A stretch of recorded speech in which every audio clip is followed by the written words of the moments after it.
கூடி வந்திருக்கின்றோம். இன்றைய இந்த ஆண்டினுடைய தவக்கால தியானத்தை வழிநடத்த அருட்தந்தை ராயப்பதாஸ் அவர்கள் கோவை மறை மாவட்டத்திலிருந்து நமக்காக வருகை தந்து இந்த தியானத்தை வழிநடத்த இருக்கிறார்கள். அருட்தந்தை அவர்களை உங்கள் அனைவரின் சார்பாக அன்போடு வருக வருக என்று வரவேற்றுக் கொள்கிறேன்.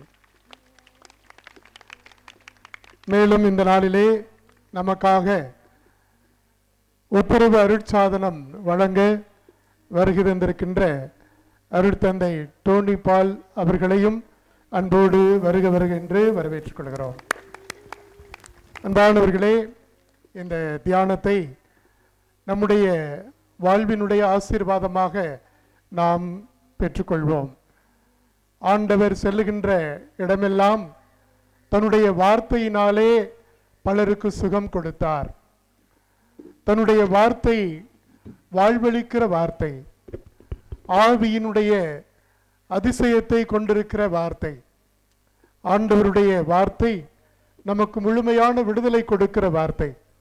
எனவே அந்த வார்த்தைக்கு இந்த நாள் முழுவதும் நாம் செவிமடுப்போம், நம்முடைய இதயத்தை திறந்து வைப்போம், நம்முடைய காதுகளை அவருடைய வார்த்தைக்காய் ஒப்புக் கொடுப்போம்.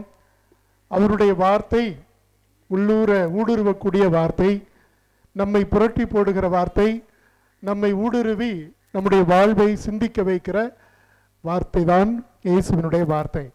எனவே வார்த்தைக்கு செவிமடுப்போம், வாழ்வை சீர்தூக்கி பார்ப்போம், திரும்பி வருவோம், இறைவனுடைய ஆசீரை பெற்றுக்கொள்வோம். எழுந்து என் தந்தையிடம் செல்வேன் என்று சொன்ன அந்த ஊதாரி மைந்தனை போல நாமும் நம்முடைய பாவங்களிலிருந்து, பாவ சூழ்நிலையிலிருந்து எழுந்து என் தந்தையிடம் செல்வேன். என் தந்தை, என் கடவுள், என்னை படைத்தவர் எனக்காக காத்திருக்கிறார். வழிமேல் வெளி வைத்து நான் எப்பொழுது திரும்பி வருவேன் என்ற ஆவலோடு காத்திருக்கிற ஆண்டவர்தான் நம்மை படைத்தவர். அவர் நாம் திரும்பி வருகிற பொழுது நம்மை ஒதுக்காத கடவுள், புறக்கணிக்காத கடவுள், நம்மை ஏற்றுக்கொள்கிற கடவுள், இருகரம் விரித்து ஆவலோடு நம்மை ஏற்றுக்கொண்டு நமக்கு மீண்டும் ஒரு புத்துயிரை அளிக்கக்கூடிய கடவுள் தான் நம்முடைய கடவுள்.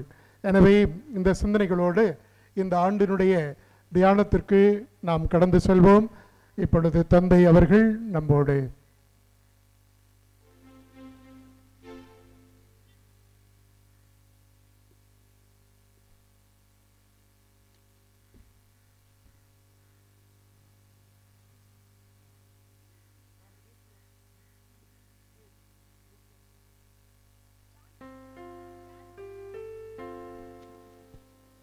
அனைவரும் எழுந்து நிற்போம்.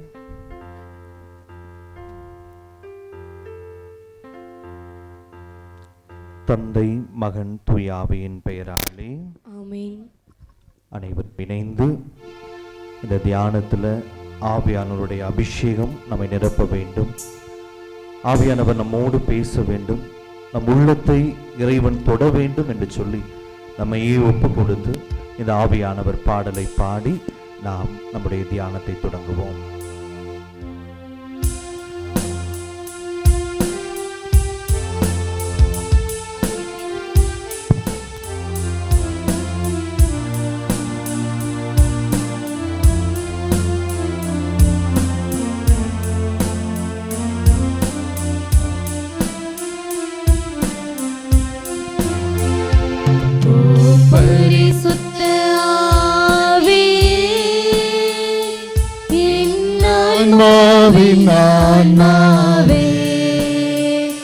உம்மை ஆராதனை செய்கின்றேன் இறைவா, ஆராதனை செய்கின்றேன். பரிசுத்த ஆவியே, என் ஆன்மாவின் ஆன்மாவே, உம்மை ஆராதனை செய்கின்றேன் இறைவா, ஆராதனை செய்கின்றேன்.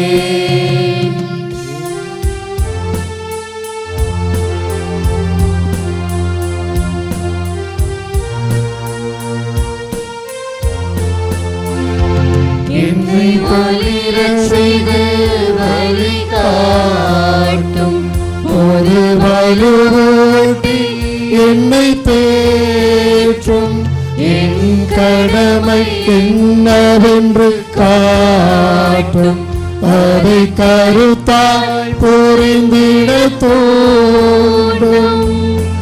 என்ன நேர்ந்தாலும் நன்றி துதி கூறி பணிவே என் இறைவா. உந்தன் திருவுளப்படி என்னை நடத்தும் பரிசுத்த ஆவியே, என் ஆன்மாவின் ஆன்மாவே உம்மை ஆராதனை செய்கின்றேன். இறைவா ஆராதனை செய்கின்றேன். Praise the Lord. Praise the Lord. Praise the Lord. எல்லாரும் கரங்களை உயர்த்தி சொல்லுவோம். Praise the Lord. Praise the Lord. Hallelujah. Hallelujah. Hallelujah. Hallelujah. Praise the Lord. Praise the Lord. இயேசுவே நன்றி. இயேசுவே உமக்கு நன்றி. இயேசுவே நன்றி. இயேசுவே நன்றி. இயேசுவே உமக்கு புகழ். இயேசுவே உமக்கு புகழ். பிரியமான சகோதர சகோதரி, இந்த நாளில் இந்த தியானத்தை தொடங்குவதற்கு முன்பாக ஆண்டவரை மகிமைப்படுத்தி நம்ம ஒரு பாட்டை பாட போறோம். விவிலியத்துல ஒரு இறை வார்த்தை இருக்கிறது. மத்தேயு 12ஆம் அதிகாரத்தை நம்ம வாசிக்கிறோம். உன்னுடைய வாயின் வார்த்தைகளை கொண்டே நான் உன்னை தீர்ப்பிடுவேன். நம்ம வாயில என்ன வார்த்தைகளை அறிக்கையிடுகிறோமோ அந்த வார்த்தைகளை கொண்டு இறைவன் நமக்கு தீர்ப்பிடுவார் என்று சொல்லி இறை வார்த்தை நமக்கு சொல்லி கொடுக்கிறது. எனவே இன்னைக்கு ஆண்டவர் நமக்கு கொடுத்திருக்கிற விவிலியத்துல கொடுத்திருக்கிற அந்த வாக்குறுதிகளை ஒரு பாடலாக நம்ம பாட போகிறோம். எல்லாருக்கும் தெரிந்த ஒரு பாடல், இயேசு ராஜா வந்திருக்கிறார் என்ற அந்த பாடலை எல்லோரும் கரங்களை தட்டி உற்சாகமா நம்ம இந்த பாடலை பாட போறோம். எல்லாரும் இணைந்து கரங்களை தட்டி, முடிஞ்சவங்க முன்னாடி வர முடிஞ்சவங்களாம் முன்னாடி வந்துக்கோங்க. நல்லா பக்கத்துல வந்துக்க, தள்ளி தள்ளி இருக்கிறவங்களாம் கொஞ்சம் முன்னாடி வந்துக்கலாம். எல்லாரும் சேர்ந்து இணைந்து இந்த பாடலை உற்சாகமாக பாடுவோம்.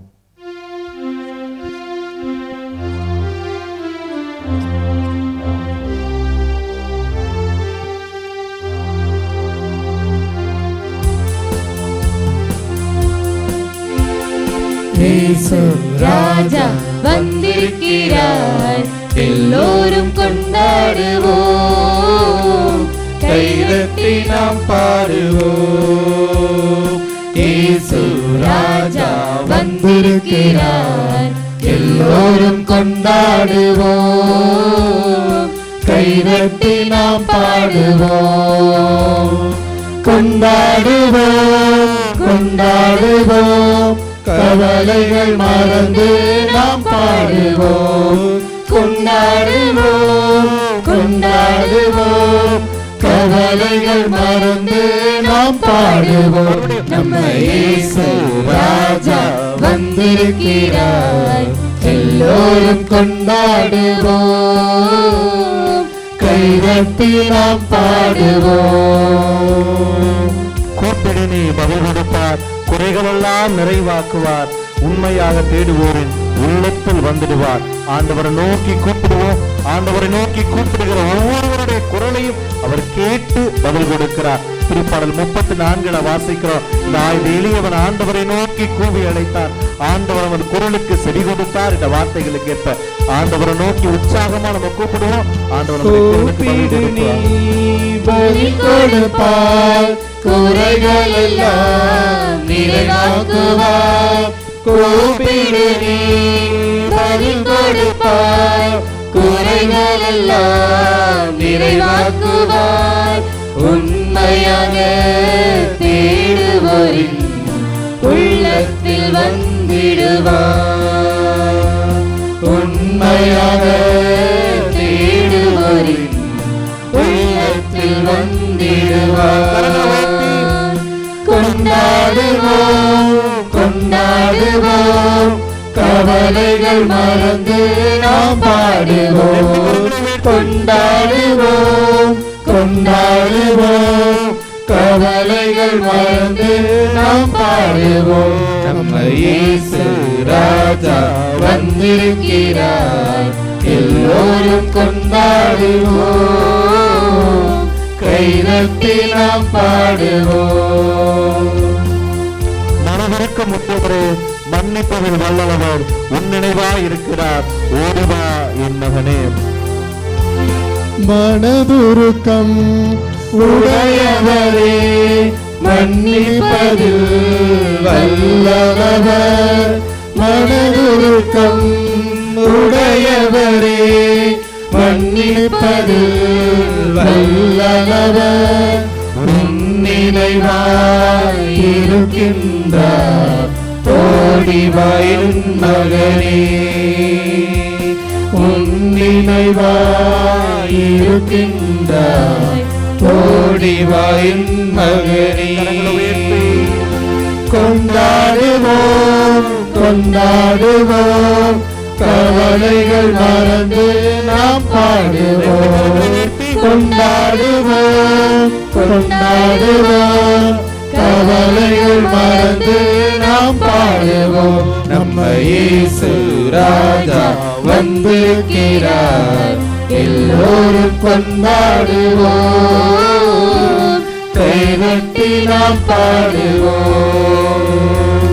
கண்ணீரெல்லாம் துடைத்திடுவார், கரம்பிடித்து நடத்திடுவார். எண்ணமெல்லாம் ஏக்கமெல்லாம் இன்றே நிறைவேற்றுவார். நம்பிக்கையோடு பாடுவோம். ஆண்டவரின் கண்ணீரை துடைப்பார், என் கவலைகளை மாற்றுவார், என் எண்ணத்தை ஏக்கத்தை எல்லாம் அவர் நிறைவேற்றுவார் என்று சொல்லி நம்பிக்கையோடு நாம் அறிக்கையிடுவோம்.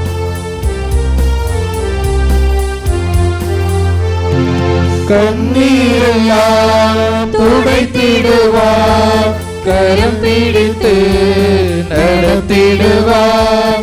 கண்ணீரெல்லாம் துடைத்திடுவார், கரம் பிடித்து நடத்திடுவார். எண்ணமெல்லாம் ஏக்கமெல்லாம் இன்றே நிறைவேற்றுவார். எண்ணமெல்லாம் ஏக்கமெல்லாம் இன்றே நிறைவேற்றுவார். கொண்டாடுவோம் கொண்டாடுவோம், கவலைகள் மறந்து நாம் பாடுவோம். கொண்டாடுவோம் கொண்டாடுவோம், கவலைகள் மறந்து நாம் பாடுவோம். நம்ம இயேசு ராஜா வந்திருக்கிறார், எல்லோரும் கொண்டாடுவோம்.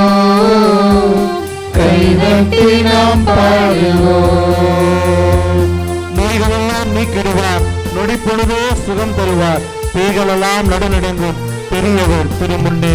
ஆண்டவர்கிட்ட சொல்லுவோம், ஆண்டவரே நோய்களை எல்லாம் கரங்களை ஒப்பு கொடுக்கிறேன், என் உடல் வலிகளை எல்லாம் ஒப்பு கொடுக்கிறேன், எல்லாவித நோய்களிலிருந்தும் எனக்கு விடுதலையை கொடுப்பீங்க, அதை நம்புறேன்னு சொல்லி அறிக்கையிட்டு இந்த வரிகளை பாடுவோம். நோய்கள் எல்லாம் தீர்த்திடுவார், நொடிப்பொழுதே சுகம் தருவார். நோய்கள் எல்லாம் நீக்கிடுவார், நொடிப்பொழுதே சுகம் தருவார். பேய்களெல்லாம் நடுநடுங்கும், பெரியவர் திருமுன்னே. பேய்களெல்லாம் நடுநடுங்கும், பெரியவர் திருமுன்னே. கொண்டாடுவோம் கொண்டாடுவோம், கவலைகள் மறந்து நாம் பாடுவோம். கொண்டாடுவோம் கொண்டாடுவோம், கவலைகள் மறந்து நாம் பாடுவோம். நம்ம இயேசு ராஜா வந்திருக்கிறார், எல்லோரும் கொண்டாடுவோம். கைதட்டி நாம் பாடுவோம். இயேசு ராஜா வந்திருக்கிறார், எல்லோரும் கொண்டாடுவோம். கைதட்டி நாம் பாடுவோம். பாவமெல்லாம் போக்கிடுவார், பயங்களெல்லாம் நீக்கிடுவார், ஆவியினால் நிரப்பிடுவார், அதிசயம் செய்திடுவார். பாவமெல்லாம் போக்கிடுவார், பயங்களெல்லாம் நீக்கிடுவார். பாவமெல்லாம் போக்கிடுவார், பயங்களெல்லாம் நீக்கிடுவார். ஆவியினால் நிரப்பிடுவார், அதிசயம் செய்திடுவார். ஆவியினால் நிரப்பிடுவார், அதிசயம் செய்திடுவார். கொண்டாடுவோம் கொண்டாடுவோம், கவலைகள் மறந்து நாம் பாடுவோம். கொண்டாடுவோம் கொண்டாடுவோம், கவலைகள் மறந்து நாம் பாடுவோம். நம்ம இயேசு ராஜா வந்திருக்கிறார், எல்லோரும் கொண்டாடுவோம், கைதட்டி நாம் பாடுவோம். மீண்டும் இணைந்து ராஜா வந்திருக்கிறார், எல்லோரும் கொண்டாடுவோம், கைதட்டி நாம் பாடுவோம். கொண்டாடுவோம் கொண்டாடுவோம், கவலைகள் மறந்து நாம் பாடுவோம். கொண்டாடுவோம் கொண்டாடுவோம், கவலைகள் மறந்து நாம் பாடுவோம். நம்ம இயேசு ராஜா வந்திருக்கிறார், எல்லோரும் கொண்டாடுவோம், கைதட்டி நாம் பாடுவோம். நம்ம இயேசு ராஜா வந்திருக்கிறார், எல்லோரும் கொண்டாடுவோம், கைதட்டி நாம் பாடுவோம். Praise the Lord. Praise the Lord. Praise the Lord. இயேசுவே நன்றி, இயேசுவே நன்றி, இயேசுவே நன்றி, இயேசுவே நன்றி, இயேசுவே உமக்கு புகழ். இயேசுவே உமக்கு புகழ். சத்தமா சொல்லணும், எல்லாரும் சேர்ந்து உற்சாகமா ஆண்டவருடைய நாமத்தை சொல்லணும். பைபிள்ல சொல்லுது, பிலிப்பியர் புத்தகத்தில் நம்ம வாசிக்கிறோம், ஆண்டவருடைய பெயருக்கு விண்ணவரும் மன்னவரும் எல்லாரும் கீழ்ப்படிவர். அப்ப அந்த பெயருக்கு அவ்வளவு ஆற்றல் இருக்கிறது. அந்த பெயரை சொல்லுகிற பொழுதே பேய்கள் நடுநடுங்கும். அந்த பெயரை சொல்லுகிற பொழுதே நமக்கு சுகம் கிடைக்கும். எனவே அந்த பெயரை நம்ம உற்சாகமா சந்தோஷமா அறிக்கிடுவோம். இயேசுவே நன்றி, இயேசுவே நன்றி, இயேசுவே நன்றி, இயேசுவே நன்றி, இயேசுவே உமக்கு புகழ், இயேசுவே உமக்கு புகழ், இயேசுவே உமக்கு மகிமை. இயேசுவே உமக்கு மகிமை. Praise the Lord. Praise the Lord. Praise the Lord. Praise the Lord. Praise the Lord. Praise the Lord. அனைவரும் அமர்ந்து கொள்ளுங்கள்.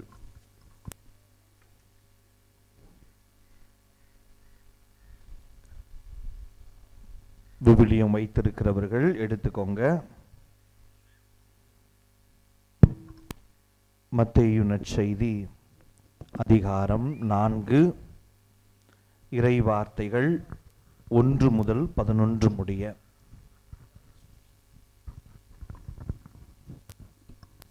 Praise the Lord. மத்தேயு நற்செய்தி அதிகாரம் 4, இறை வார்த்தைகள் 1 முதல் 11 முடிய. இயேசு அழகையினால் சோதிக்கப்படுவதற்காக பாலை நிலத்திற்கு தூய ஆவியால் அழைத்து செல்லப்பட்டார். அவர் 40 நாள் இரவும் பகலும் நோன்பிருந்தார். அதன் பின் பசியுற்றார்.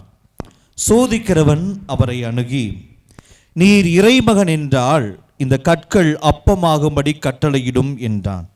அவர் மறுமொழியாக, மனிதர் அப்பத்தினால் மட்டுமல்ல, மாறாக கடவுளின் வாய்ச்சொல் ஒவ்வொன்றாலும் வாழ்வர் என மறைநூலில் எழுதியுள்ளதே என்றார். பின்னர் அழகை அவரை எருசலேம் திருநகரத்திற்கு கூட்டிச் சென்றது.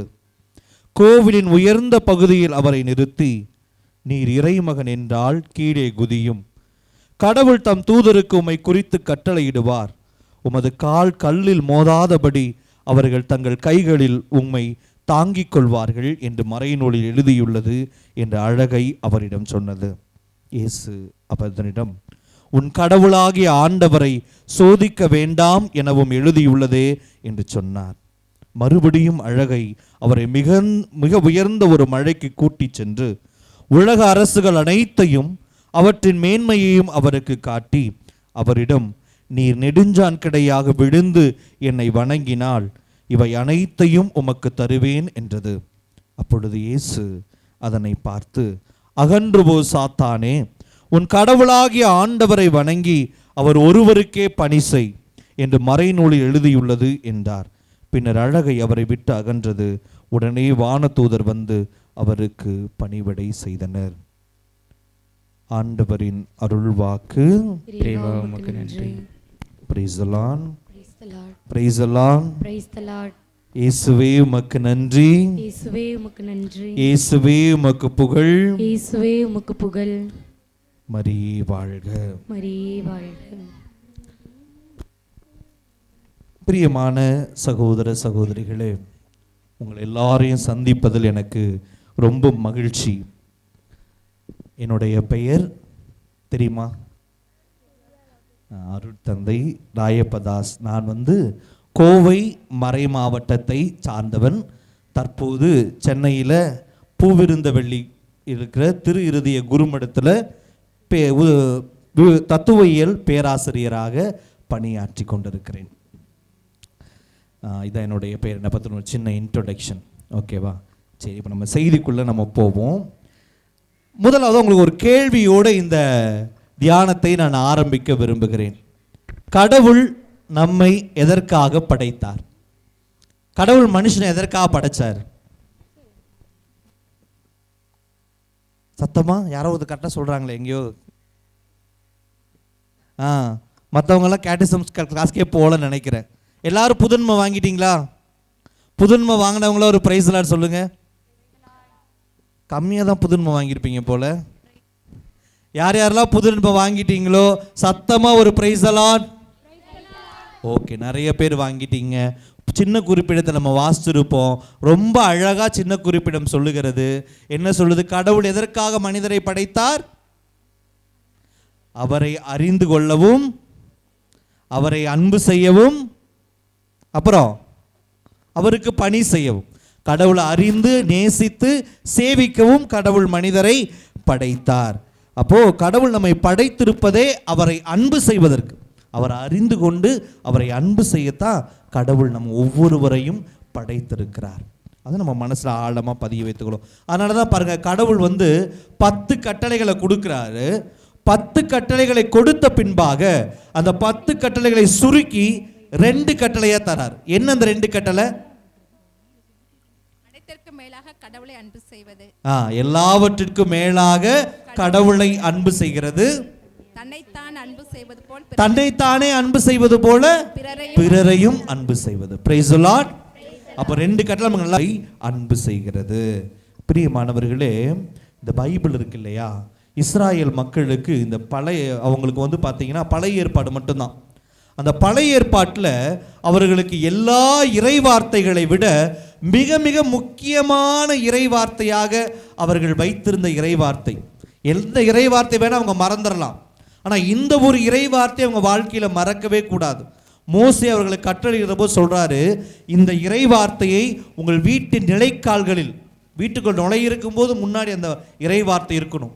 உங்கள் உடைகள் அந்த இறைவார்த்தையை நீங்கள் கட்டி வச்சுக்கணும். உங்கள் தலைப்பாகையில் அந்த இறைவார்த்தை இருக்கணும். உங்கள் பிள்ளைகளுக்கு அந்த இறைவார்த்தையை கற்றுக் கொடுக்கணும் அப்படின்னு சொல்கிறார். அது என்ன இறைவார்த்தை? இணைச்சட்ட புத்தகம் 6ஆம் அதிகாரம் 5வது இறைவார்த்தை வாசிங்க. இணைச்சட்டம் 6:5. இணைச்சட்ட புத்தகம் 6ஆம் 4:5 வாசிங்க. உன் முழு இதயத்தோடும் 4:5 உன் முழு இஸ்ரவேலே செவிகொடு. நம் கடவுளாகிய ஆண்டவர் ஒருவரே. நம் கடவுளாகிய ஆண்டவர் ஒருவரே. ஆண்டவர் உன் முழு இதயத்தோடும் உன் முழு உள்ளத்தோடும் உன் முழு இதயத்தோடும் உன் முழு உள்ளத்தோடும் உன் முழு ஆற்றலோடும் உன் முழு ஆற்றலோடும் உன் கடவுளாகிய ஆண்டவரிடம் அன்பு கூறுவாயாக. உன் கடவுளாகிய ஆண்டவரிடம் அன்பு கூறுவாயாக. 3 காரியம் சொல்றாங்க. என்னென்ன? முழு இதயத்தோடும், முழு உள்ளத்தோடும், முழு ஆற்றலோடும் உன் கடவுளாகிய ஆண்டவரிடம் அன்பு கூறுவாயாக. Praise the lord. Praise the lord. அப்போ இஸ்ராயேல் மக்களுக்கு இறைவன் கொடுத்த மிகப்பெரிய கட்டளை என்ன அப்படின்னா, உன் முழு இதயத்தோடு, முழு உள்ளத்தோடு, முழு ஆற்றலோடு நீ கடவுளை அன்பு செய்ய வேண்டும் என்கிறது தான். அப்போ அதுதான் கடவுள் கொடுத்த ஒரு மிகப்பெரிய ஒரு கட்டளை. இப்போ இன்னைக்கு நம்ம வாசித்த இறைவார்த்தை பகுதி மத்தேயு நற்செய்தி 4ஆம் அதிகாரத்தில் வாசித்தோம். எதை பற்றி வாசித்தோம்? இப்போதானே கேட்டீங்க, மறந்துட்டீங்களா? எதை பற்றி வாசித்தோம்? இயேசு சோதனை சலகை ஆண்டவர் இயேசுவை சோதிக்கிற அந்த நிகழ்வை நம்ம வாசிக்க கேட்டோம். இப்போ இன்னைக்கு ஏன் இதெல்லாம் சொல்லிட்டு இந்த சோதனையை பற்றி நம்ம பேசுகிறோம் அப்படின்னா, சோதனை என்பது என்ன அப்படின்னா, எதெல்லாம் கடவுளை முழுமையாக நம்மை அன்பு செய்ய விடாமல் செய்கிறதோ அதெல்லாம் சோதனை. முழு இதயத்தோட, முழு உள்ளத்தோட, முழு ஆற்றலோட இறைவனை அன்பு செய்ய எதெல்லாம் தடையாக இருக்கிறதோ அதெல்லாம் சோதனை. அப்போ ஆண்டவருடைய வாழ்க்கையிலும் அதுதான் பார்க்குறோம். முழு இதயம் அப்படிங்கிறது என்ன அப்படின்னா, முழு ஆன்மாவோடு, முழு உள்ளத்தோட நமக்கு தெரியும். அப்புறம் முழு ஆற்றலுங்கிறது உடலை குறிக்கிறது. அப்போ இந்த 3 நிலைகள், உடல், உள்ளம், ஆன்மா, நமக்கு வர சோதனைகள் எல்லாமே, நம் வாழ்க்கையில் சந்திக்கிற சோதனைகள் எல்லாமே இந்த 3 சோதனைகள் தான். ஒன்று நம்ம உடலுக்கு எதிரான சோதனை நமக்கு வரும், இல்லைன்னா நம்ம உள்ளத்திற்கு எதிரான சோதனை வரும், இல்லைன்னா நம்ம ஆன்மாவிற்கு எதிரான சோதனை வரும். அப்போ இன்னைக்கு ஆண்டவருடைய இயேசுடைய அந்த 3 சோதனைகளை நம்ம வாசிக்க கேட்டோம். அப்போ நீங்கள் நல்லா யோசிச்சு பாருங்க. முதல் சோதனை என்ன? முதல் சோதனை என்ன?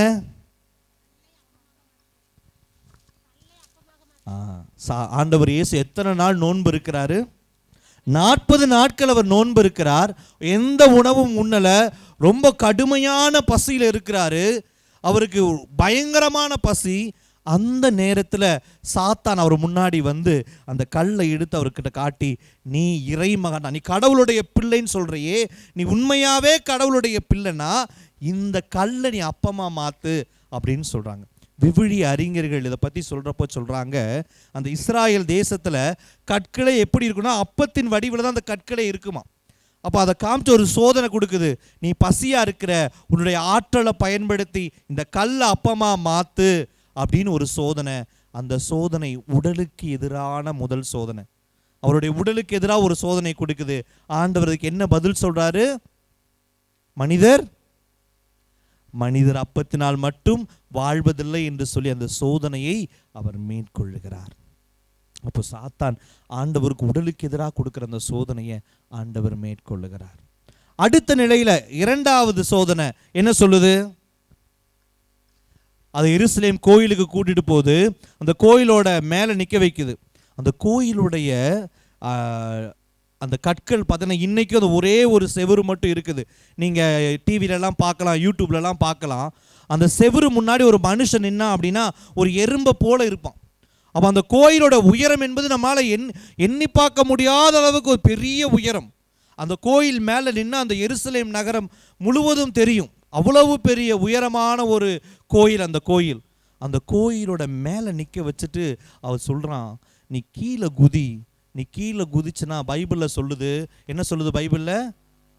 உன்னுடைய வானதூதர்கள் உன்னை கைப்பிடிச்சு தாங்குவாங்க. ஆனால் யோசிச்சு பாருங்க, அது மேலே குதிச்சு கீழே விழுந்தாங்க அப்படின்னா ஒரு எலும்பு கூட தேராது.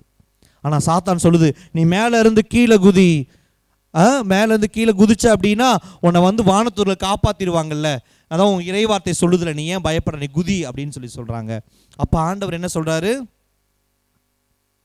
உன் கடவுளாகிய ஆண்டவரை சோதிக்காதே. அப்போ 2வது சோதனை என்ன அப்படின்னா உள்ளத்திற்கு எதிரான சோதனை. ஆண்டவர் ஒரு வேளை குதிச்சிருந்தார் அப்படின்னா நிச்சயமா வானதூதர்கள் அவர்களை காப்பாற்றி இருப்பாங்க. நிச்சயமா வானதூதர்கள் அவருக்கு ஒன்றும் ஆகாதபடி அவர்களை பாதுகாத்திருப்பாங்க. ஏன்னா இறைவார்த்தை நம்ம வாசிக்கிறோம், இறைவார்த்தை தான் சாத்தான் சொல்றான், வானதூதர்கள் உன்னை காப்பாற்றுவாங்களே அப்படின்னு. நிச்சயமா காப்பாற்றிருப்பாங்க. என்ன நடந்திருக்கும்? அங்க இருக்கிற மக்கள் எல்லாம் அவரை பார்த்து அவர் ஒரு சூப்பர்மேன், ஆண்டவர் இவ்வளவு பெரிய இந்த மனுஷன் இவ்வளவு பெரிய ஆற்றல் உள்ள மனிதனாக இருக்கிறானே அப்படின்னு சொல்லி அவரை கொண்டு போய் அரசராக்கி இருப்பார்கள். அவரை பற்றி உயர்வா பேசி இருப்பாங்க. ஆண்டவர் அதெல்லாம் எனக்கு வேண்டாம், இந்த எனக்கு வீண் பெருமை எனக்கு வேண்டாம். இந்த சாத்தான் அவருக்கு ஒரு வீண் பெருமை என்கிற ஒரு சோதனை வைக்கிறான். தன்னை பற்றியே பெருமைப்படுத்திக் கொள்ளக்கூடிய ஒரு சோதனையை வைக்கிறான். ஆண்டவர் அந்த சோதனையை அழகா அவனை முறியடிக்கிறார். எனக்கு உன் கடவுளாகிய ஆண்டவரை நீ சோதிக்காதேன்னு சொல்லி அது தப்பிக்கிறார். உள்ளத்திற்கு எதிரான சோதனையும் ஆண்டவர் வெல்லுகிறார். அடுத்து 3வது சோதனை என்னது? நீ நெடுஞ்சான் கிடையாய் விழுந்து என்னை வணங்கினால் இவை அனைத்தும் உமக்கு தருவேன். எல்லாத்தையும் காட்டுறான். அந்த உலகத்தில் இருக்க எல்லா சொத்துக்களையும் காமிச்சு, நீ என்னை வணங்கின அப்படின்னா இந்த சொத்துக்களை எல்லாம் உனக்கு கொடுக்குது, எல்லாவற்றுக்கும் உன்னை அதிபதியாக மாற்றுகிறேன்.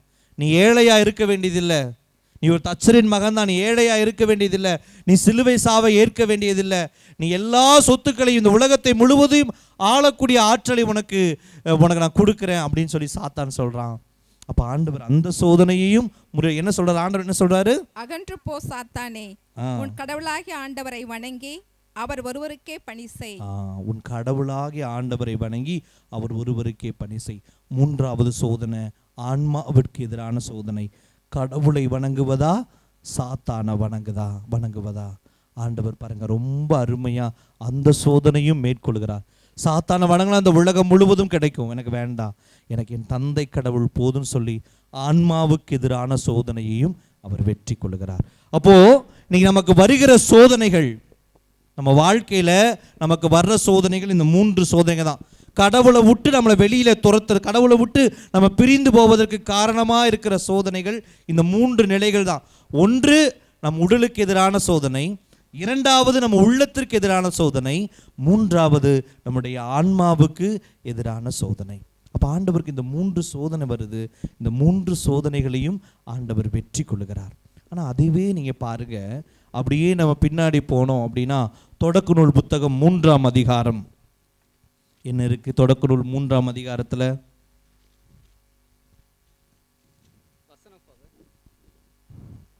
மனிதனின் கீழ்ப்படியாமை. கடவுள் என்ன பண்றாரு? ஆதாம் ஏவாளை படைக்கிறாரு, எல்லாவற்றையும் அவர்களுக்கு கொடுக்குறாங்க. ஆண்டவர் என்ன சொல்றாரு? ஒரே ஒரு கட்டளை தான் அவங்க சொல்றாரு. என்ன கட்டளை? எல்லாத்தையும் நீங்க சாப்பிடலாம், இருக்கிற எல்லா மரங்கள்ல இருந்து நீங்க சாப்பிடலாம், ஆனா ஒரே ஒரு மரத்துல இருக்க அந்த ஒரு கனியை மட்டும் நீங்க சாப்பிடக்கூடாதுங்கிறாங்க. அப்ப நீங்க ஆதாம் ஏவாளை எடுத்துக்கிட்டணும் அப்படின்னாலும் அவர்களுக்கும் இதே 3 சோதனை தான். முதல் சோதனை உடலுக்கு எதிரான சோதனை. அவங்க அந்த பழத்தை பார்க்கறாங்க, அந்த பழத்தை பார்த்த உடனே பைபிள் என்ன சொல்லுது? அவங்க என்ன நினைக்கிறாங்க பாருங்க, இந்த பழம் கண்களுக்கு களிப்பானதாக, சுவையூட்டக்கூடியதாக, சுவையானதாக இருக்கிறது. அவங்க அந்த பழத்தை சாப்பிடவே இல்லை, அந்த மரத்தில் இருக்க பழத்தை சாப்பிடவே இல்லை, வெறும் பார்க்குறாங்க. பார்த்த உடனே அது ரொம்ப பார்க்குறதுக்கு அழகாக இருக்குது, அந்த பழம் சுவையாக இருக்குன்னு அவங்களே நினச்சிக்கிறாங்க. என்ன பண்ணுறாங்க? அந்த பழத்தை பிடுங்கி அவர்கள் அதை உண்கிறார்கள். 9 நாள் அவர்கள் பாவத்தில் விழுகிறதை நம்ம பார்க்கிறோம். அப்போ அந்த உடலுக்கு எதிரான முதல் அந்த சென்சுவல், நம்ம உடல் சார்ந்த அந்த இன்பத்தில் அவர்கள் தங்களையே ஆண்டவருக்கு எதிராக விழுந்து ஆண்டவருக்கு எதிராக அவர்கள் கீழ்ப்படியாமல் போகிறார்கள். இதை நம்ம பார்க்கிறோம். இரண்டாவது உள்ளத்திற்கு எதிரான சோதனை. அந்த பழத்தை ஏன் அவங்க சாப்பிட்றாங்க? சாத்தான் அவங்கள்ட்ட என்ன சொல்லுச்சு? நீங்கள் சாகவே மாட்டீர்கள், ஏனெனில் நீங்கள் அதிலிருந்து உண்ணும் நாளில் உங்கள் கண்கள் திறக்கப்படும், நீங்கள் கடவுளைப் போல் நன்மை தீமையை அறிவீர்கள். நீங்க இந்த பழத்தை சாப்பிட்டா நீங்க கடவுளுக்கு இணையா மாறிடுவீங்க, கடவுளை மாதிரி ஆயிருவீங்க. உள்ளத்திற்கு எதிரான சோதனை, நான் பெரியவனா இருக்கணும் அப்படிங்கிற அந்த சோதனை. அப்ப என்ன பண்றாங்க? அந்த பழத்தை சாப்பிட்டு நாங்களும் என்னை படைத்த கடவுளுக்கு இணையானவனாக நான் மாறுவேன் என்று சொல்லி அவங்க அந்த பழத்தை சாப்பிட்றாங்க. உள்ளத்திற்கு எதிரான அந்த சோதனையிலும் அவர்கள் விழுந்து போகிறார்கள். கடைசியாக ஆன்மாவுக்கு எதிரான சோதனை. ஆதாம் ஏவாளுக்கும் ஆன்மாவுக்கு எதிரான சோதனை என்ன? சாத்தான் சொல்லுது, இந்த பழத்தை சாப்பிட்டா நீ கடவுளை போல மாறிடுவேன்னு சொல்லுது. உடனே என்ன பண்றாங்க? ஆனா ஆண்டவர் என்ன சொல்லியிருக்காரு? இந்த பழத்தை சாப்பிடக்கூடாதுன்னு சொல்லியிருக்காரு. அப்போ ரெண்டும் அவங்களுக்கு ஒரு கன்ஃபியூஷன். யார் சொல்லுபடி கேட்பது, யாருக்கு கீழ்ப்படிவது? ஆன்மாவை யாருக்கு கீழ்ப்படிவது? சாத்தானுக்கா கடவுளுக்கா? அப்போ ஆதாம் ஏவாள் என்ன பண்றாங்க? சாத்தானுக்கு கீழ்ப்படுகிறார்கள், தங்கள் ஆன்மாவை சாத்தானுக்கு விற்று விடுகிறார்கள். அந்த பழத்தை சாப்பிட்டு பாவத்தில் விடுறாங்க. அப்போ ஒரு பக்கம் நம்ம பார்க்கிற பொழுது ஆண்டவர் இயேசுவுக்கும் இதே 3 சோதனை. உடலுக்கு எதிரான சோதனை, உள்ளத்திற்கு எதிரான சோதனை, ஆன்மாவுக்கு எதிரான சோதனை. அது அவர் 3ஐயும் வென்று அவர் வெற்றி கொள்ளுகிறார். இந்த பக்கம் நம்ம பார்க்கிறோம் ஆதாம் ஏவாள் அதே 3 சோதனை. உடலுக்கு எதிரான சோதனை, உள்ளத்திற்கு எதிரான சோதனை, ஆன்மாவுக்கு எதிரான சோதனை. ஆனால் அந்த சோதனையில் அவர்கள் தோல்வியை அடைகிறார்கள். அப்போ இன்னைக்கு நம்ம வாழ்க்கையிலும் இதே போல 3 சோதனைகள் இருக்கும். வாழ்க்கை முழுவதும் நமக்கு இந்த சோதனை வந்துகிட்டே இருக்கும். ஒரு சிலருக்கு உடல் சார்ந்த சோதனை இருக்கும். உடல் சார்ந்த சோதனையினால் நம்ம கடவுளை விட்டு தூரமாக இருப்போம். ஒரு சிலருக்கு உள்ளம் சார்ந்த சோதனையினால கடவுளை விட்டு தூரமாக இருப்போம். இன்னும் ஒரு சிலருக்கு ஆன்மா சார்ந்த சோதனையினால கடவுளை விட்டு நம்ம தூரமாக இருப்போம். இப்போ ஆண்டவர் இயேசுவுக்கும் இந்த சோதனை வாழ்க்கை முழுவதும் இருந்தது. ஏதோ அவங்களுடைய நம்ம வாசிக்கிறோம் இந்த ஒரே ஒரு இடத்துல மட்டும்தான் கடவுளை சாத்தான் சோதிச்சான்னு நினைக்கக்கூடாது. ஆண்டவர் இயேசுக்கு வாழ்க்கை முழுக்க இந்த சோதனை இருந்துச்சு. பாருங்க, கடைசியில சிலுவையிலும் இதே 3 சோதனை. உடலுக்கு எதிரான சோதனை, உள்ளத்திற்கு எதிரான சோதனை, ஆன்மாவுக்கு எதிரான சோதனை சிலுவையிலும் இருக்குது ஆண்டவருக்கு. சிலுவையில் ஆண்டவர் தொங்குகிறார். தொங்கி கொண்டிருக்கிற பொழுது அவருக்கு உடல் அந்த வேதனை தாங்க முடியல. நமக்கு தெரியும், அந்த இரவு அவர் கைது செய்கிறாங்க, இரவு முழுக்க அவர் அடிக்கிறாங்க, சாட்டை அடி கொடுக்குறாங்க, தண்ணி கொடுக்கல, சிலுவையை சுமக்க வச்சு அந்த மலை மேலே ஏற வைக்கிறாங்க. அவர் உடல் முழுவதும் வலுவிழந்து விட்டது, உடல் முழுவதும் காயங்கள்.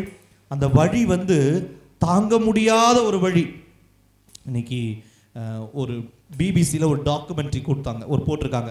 அதில் பழங்காலத்தில் மக்களுக்கு கொடுக்கப்பட்ட இந்த தண்டனைகளை பற்றி அவங்க பேசுகிறாங்க. அப்போ அவங்க சொல்கிறாங்க, பழங்காலத்தில் கொடுக்கப்பட்ட தண்டனைகளிலே மிக மிக மிக கொடூரமான தண்டனை என்ன என்று சொன்னால் அது சிலுவை சாவு. ஏன் அப்படின்னா, ஒரு மனுஷன் அவங்க சிலுவையில் அடித்து அவங்க தொங்க விடுகிற பொழுது அவங்களுக்கு மூச்சு விட முடியாதான். அந்த கை ரெண்டு கையை அவங்க ஆணிகளால் அரைந்து விடுவார்கள். அதனால் அவங்க மூச்சு விட முடியாமல் அந்த மனுஷன் கஷ்டப்பட்டு அவன் சாவான். ஆனால் ஆண்டவர் இயேசுவுக்கு இன்னும் ஒரு படி மேலே போய் உடலெல்லாம் காயம். உங்களுக்கு தெரியும், பாலஸ்தீனில் அந்த வெயிலுடைய அளவு பார்த்தீங்கன்னா 50 டிகிரிக்கு மேலே இருக்கும். சுட்டெரிக்கிற வெயில், உடம்பெல்லாம் காயம். அந்த காயங்கள் அந்த வெயில் படுகிறது. அங்கே வருகிற அந்த பிணம் தின்னி கழுகுகள் அவனுடைய காயங்கள் இருக்கிற அதுலேருந்து ரத்தம் வழிதோடிட்டு இருக்கும். காயங்களை அது கொத்தி தின்று கொண்டு இருக்கும். அவ்வளவு வேதனை, தாங்க முடியாத வேதனையை ஆண்டவர் சகித்துக் கொள்கிறார். அப்போ ஆண்டவர் சொல்றாரு, நான் தாகமாக இருக்கிறேன் அப்படின்னு சொல்றாரு. அப்ப என்ன பண்றாங்க?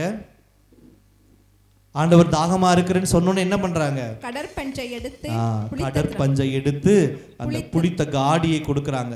அந்த காடி எதற்கு அப்படின்னா வினிகர். அது சாப்பிட்டாங்க அப்படின்னா அந்த வலி, உடம்புல இருக்கிற வலி தெரியாது, அந்த வேதனை தெரியாது. கொஞ்சம் ஒரு மயக்க நிலையில் அவங்களை கொண்டு போகும். அந்த வலியிலிருந்து அவங்க கொஞ்சம் எஸ்கேப் ஆகலாம். அப்போ ஆண்டவருக்கு அந்த காடியை கொடுக்குறாங்க. ஆனால் அது ஆண்டவர் மறுத்து விடுகிறார், அது எனக்கு வேண்டாம், நான் இந்த முழு துன்பத்தையும் அனுபவித்து தான் அந்த மீட்பு மனிதர்களுக்கு கிடைக்கும்னு சொல்லி அந்த காடியை அவர் தவிர்த்து விடுகிறார். அப்போ உடலுக்கு எதிரான சோதனை சிலுவையில் வர பொழுது ஆண்டவர் அதை தாண்டி செல்கிற அந்த உடலுக்கு எதிரான சோதனையை எதிர்த்து நிற்கிறதை நம்ம பார்க்கிறோம். இரண்டாவது, உள்ளத்திற்கு எதிரான சோதனை ஆண்டவருக்கு வருது. என்ன சோதனை? சிலுவையில் ஆண்டவர் இயேசு தொங்கிக் கொண்டிருக்கிறார். அங்க முன்னாடி இருந்த மக்கள் எல்லாம் ஆண்டவரை பார்த்து என்ன சொல்றாங்க? பைபிள் வாசிருக்கீங்களா? என்ன சொல்லுவாங்க தெரியலையா?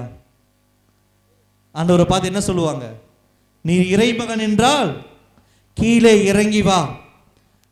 நீ இறைமகன் சொன்னையே, நீ உண்மையாவே கடவுளுடைய மகன் என்று சொன்னால் கீழே இறங்கி வான்னு சொல்லி அங்க இருக்கிற மக்கள் எல்லாம் ஆண்டவரை ஏளனம் செய்வார்கள். ஆண்டவர் யோசிச்சு பாருங்க, அவர் எல்லாவற்றையும் படைத்த கடவுள், எல்லாவற்றையும் படைத்த கடவுள் தன்னையே தாழ்த்தி அந்த சிலுவை சாவை ஏற்றுக்கொண்டிருக்கிறார். அப்போ அவரை இன்னும் கேவலப்படுத்துகிற விதமா அவங்க சொல்றாங்க, நீ இறைமகன் என்று சொன்னால் கீழே இறங்கி வா அப்படின்னு சொல்றாங்க. நல்லா கவனிச்சு பாருங்களேன், இந்த வார்த்தை யாருடைய வார்த்தை? அந்த மக்கள் சொல்லல, அது யாருடைய வார்த்தை? சாத்தானுடைய வார்த்தை. நம்ம பார்க்குறோம், ஆண்டவர் இயேசுவை சோதிக்கும் போது சாத்தான் என்ன சொல்லுது? நீ இறைமகன் என்று சொன்னால் இந்த அப்பத்தை கல்லா மாத்து, நீ இறைமகன் என்று சொன்னால் மேலே இருந்து கீழே குதி. அதே சாத்தான் இந்த மக்கள் வழியாக சொல்லுது, நீ இறைமகன் என்று சொன்னால் இந்த சிலுவையிலிருந்து இறங்கி வா அப்படின்னு சொல்லுது. அப்போ ஆண்டவர், ஒருவேளை ஆண்டவர் இறங்கி வந்திருந்தாருன்னா எல்லாரும் அவரை கொண்டாடி இருப்பாங்க, அவர் உயர்ந்து அவரை புகழ்ந்து பாடி இருப்பாங்க, அவர் அரசராக மாற்றிருப்பாங்க. ஆனால் ஆண்டவர் இறங்கி வரல. இது கடவுள் எனக்கு கொடுத்த திட்டம், தந்தை எனக்கு வைத்திருக்கிற திட்டம். நான் இந்த சிலுவை சாவை ஏற்றுக்கொண்டால் தான் இந்த மனிதர்கள் மீட்பு பெறுவார்கள் என்று சொல்லி ஆண்டவர் அந்த உள்ளத்திற்கு எதிரான சோதனையை வெற்றி கொள்கிறார். இறுதியா ஆண்டவருக்கு சிலுவையில் ஆன்மாவிற்கு எதிரான ஒரு சோதனை. என்ன சோதனை? ஆண்டவர் என்ன சொல்றாரு? கடைசியா என்ன சொல்றாரு சிலுவையில்? ஏலி ஏலி லேமா சபக்தானி, என் நிறைவா என் நிறைவா ஏன் என்னை கைவிட்டீர், ஏன் என்னை கைவிட்டீர், என் நிறைவா என் நிறைவா ஏன் என்னை கைவிட்டீர் என்று சொல்லி ஆண்டவர் கதறுகிறார். நீங்க பைபிள் எடுத்து வாசிங்க அப்படின்னா, பைபிள் நற்செய்தி 4 நற்செய்தியில வாசிங்க அப்படின்னாலும் எந்த இடத்திலும் ஆண்டவர் இயேசு தந்தை கடவுளை பார்த்து இறைவா அப்படின்னு சொல்ல மாட்டார், இறைவானே கூப்பிட மாட்டார். எல்லா இடத்திலும் கடவுள் அவர் என்னன்னு சொல்லுவாரு, அப்பா. அந்த பைபிள்ல இருக்கிற வார்த்தை அரேமிக் வார்த்தை என்ன அப்படின்னா அப்பாங்கிற வார்த்தை. அந்த அப்பாங்கிற வார்த்தையோட பொருள் என்ன? ஒரு குழந்தை தன் அப்பாவை பார்த்து பாசமா டாடி அப்படின்னு கூப்பிடுற மாதிரி ஒரு இன்டிமேட்டான ஒரு வார்த்தை, ஒரு ஒரு ஒரு அப்படி ஒருப்பட்ட ஒரு வார்த்தை, ஒரு பாசமா கூப்பிடுகிற ஒரு வார்த்தை தான் அந்த வார்த்தை. பைபிள் முழுக்க ஆண்டவர் இயேசு வந்து அப்பாங்கிற வார்த்தையை மட்டும்தான் பயன்படுத்தியிருக்கிறார். ஆனால் சிலுவையில் மட்டும்தான் சொல்றாரு, என் நிறைவா என் நிறைவா ஏன் என்னை கைவிட்டீர். ஏதோ ஒரு 3வது மனுஷன்கிட்ட பேசுகிற மாதிரி, எங்கேயோ இருக்கிற ஒரு கடவுள்கிட்ட பேசுகிற மாதிரி, தன்னுடைய நம்பிக்கையெல்லாம் இழந்தது மாதிரி அந்த ஒரு வார்த்தை அவர் பேசுகிறதை பார்க்கிறோம். அப்போ நம்ம நினைக்கலாம், ஒரு வேளை ஆண்டவர் இயேசு தந்தை கடவுள் மேலே நம்பிக்கை இழந்துட்டாரோ, அவருக்கு நம்பிக்கை இல்லாமல் போயிடுச்சோ, அதனால தான் அப்படி பேசுகிறாரோ.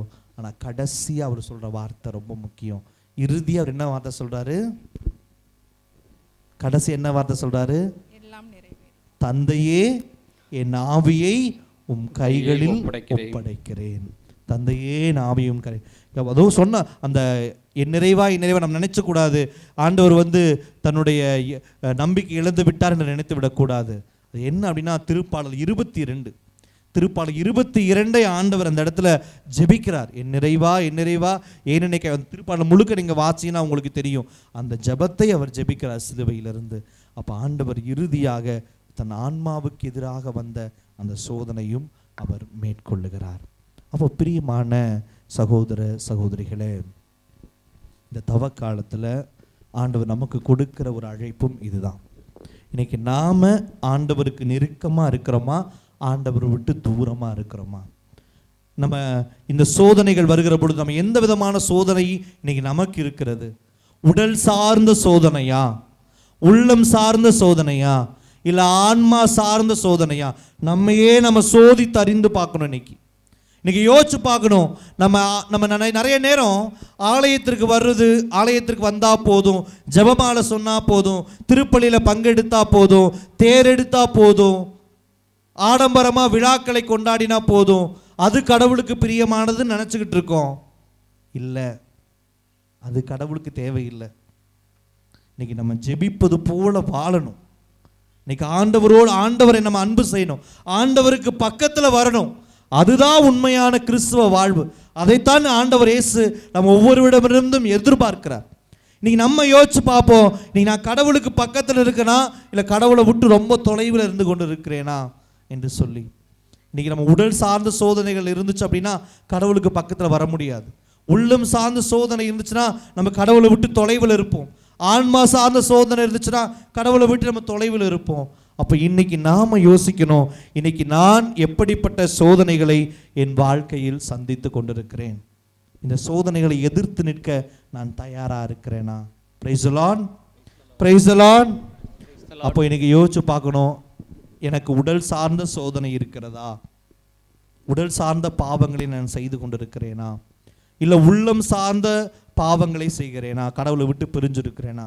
இல்லை ஆன்மா சார்ந்த பாவங்களை செய்து கடவுளை விட்டு நான் பிரிந்திருக்கிறேனா? இன்னைக்கு ஆண்டவர் இந்த நாளில் நமக்கு ஒரு அழைப்பை கொடுக்கிறார். நம்ம யோசிச்சு பார்ப்போம். முதல்ல இந்த உடல் சார்ந்த சோதனைகள். இன்னைக்கு உடல் சார்ந்த சோதனை எனக்கு இருக்குதா? உடல் சார்ந்த சோதனை என்ன? நம்ம உடல் உறுப்புகள் வழியாக நாம் செய்கிற பாவங்கள். உடல் உறுப்புகள் வழியாக சாத்தான் நமக்கு நிறைய நேரம் நம்ம சாத்தான் வந்து நம்மளை ஏமாற்றுவான். நமக்கு இந்த உடல் சார்ந்த காரியங்கள் வழியாக நம்ம பாவம் செய்ய வச்சு கடவுளை விட்டு அவன் பிரித்து விடுவான். பல நேரம் நம்முடைய உடல் உறுப்புகளை நம்ம பத்திரமா வச்சுக்கணும், பாதுகாப்பாக வைத்து கொள்ளணும். ஆண்டவருக்கு பிரியமானதை நம்ம உடல் உறுப்புகளை காத்துக்கொள்ளணும், இல்லைன்னா நம்ம பாவத்தில் விழுந்து விடுவோம். இன்னைக்கு பாருங்க, முதல்ல நம்முடைய கண்களை நம்ம எடுத்துக்குவோம். இன்னைக்கு நான் உடல் சார்ந்த என்னுடைய சோதனைகளில் என் கண்களை நான் பரிசுத்தமாக வைத்திருக்கிறேனா? நீ யோசிச்சு பார்க்கணும். நீங்கள் நம்முடைய கண்கள் பரிசுத்தமாக இருக்குதா? இன்னைக்கு நான் ஒரு முன்னாடி எல்லாம் நம்ம வீடுகளுக்கெல்லாம் இப்போ பிளஸ்ஸிங் பண்ண போகிறப்போ, வீடுகளுக்கெல்லாம் மந்திரிக்க போகிறப்போ ஒரு வீட்டுக்கு போயிருந்தேன். ஒரு வீட்டுக்கு போனோன்னே அந்த அம்மா அந்த குழந்தைய கூப்பிட்டுட்டு வந்தாங்க. சின்ன பையன், ஒரு 3 வயசு இருக்கும். அப்போ அந்த பையன்ட்ட அந்த அம்மா சொன்னாங்க, அந்த பையனை காமிச்சு, ஃபாதர் இவன் ரொம்ப டேலண்டட் ஃபாதர் அப்படின்னா. அப்படியா, என்ன டேலண்ட் அப்படின்னு கேட்டேன்.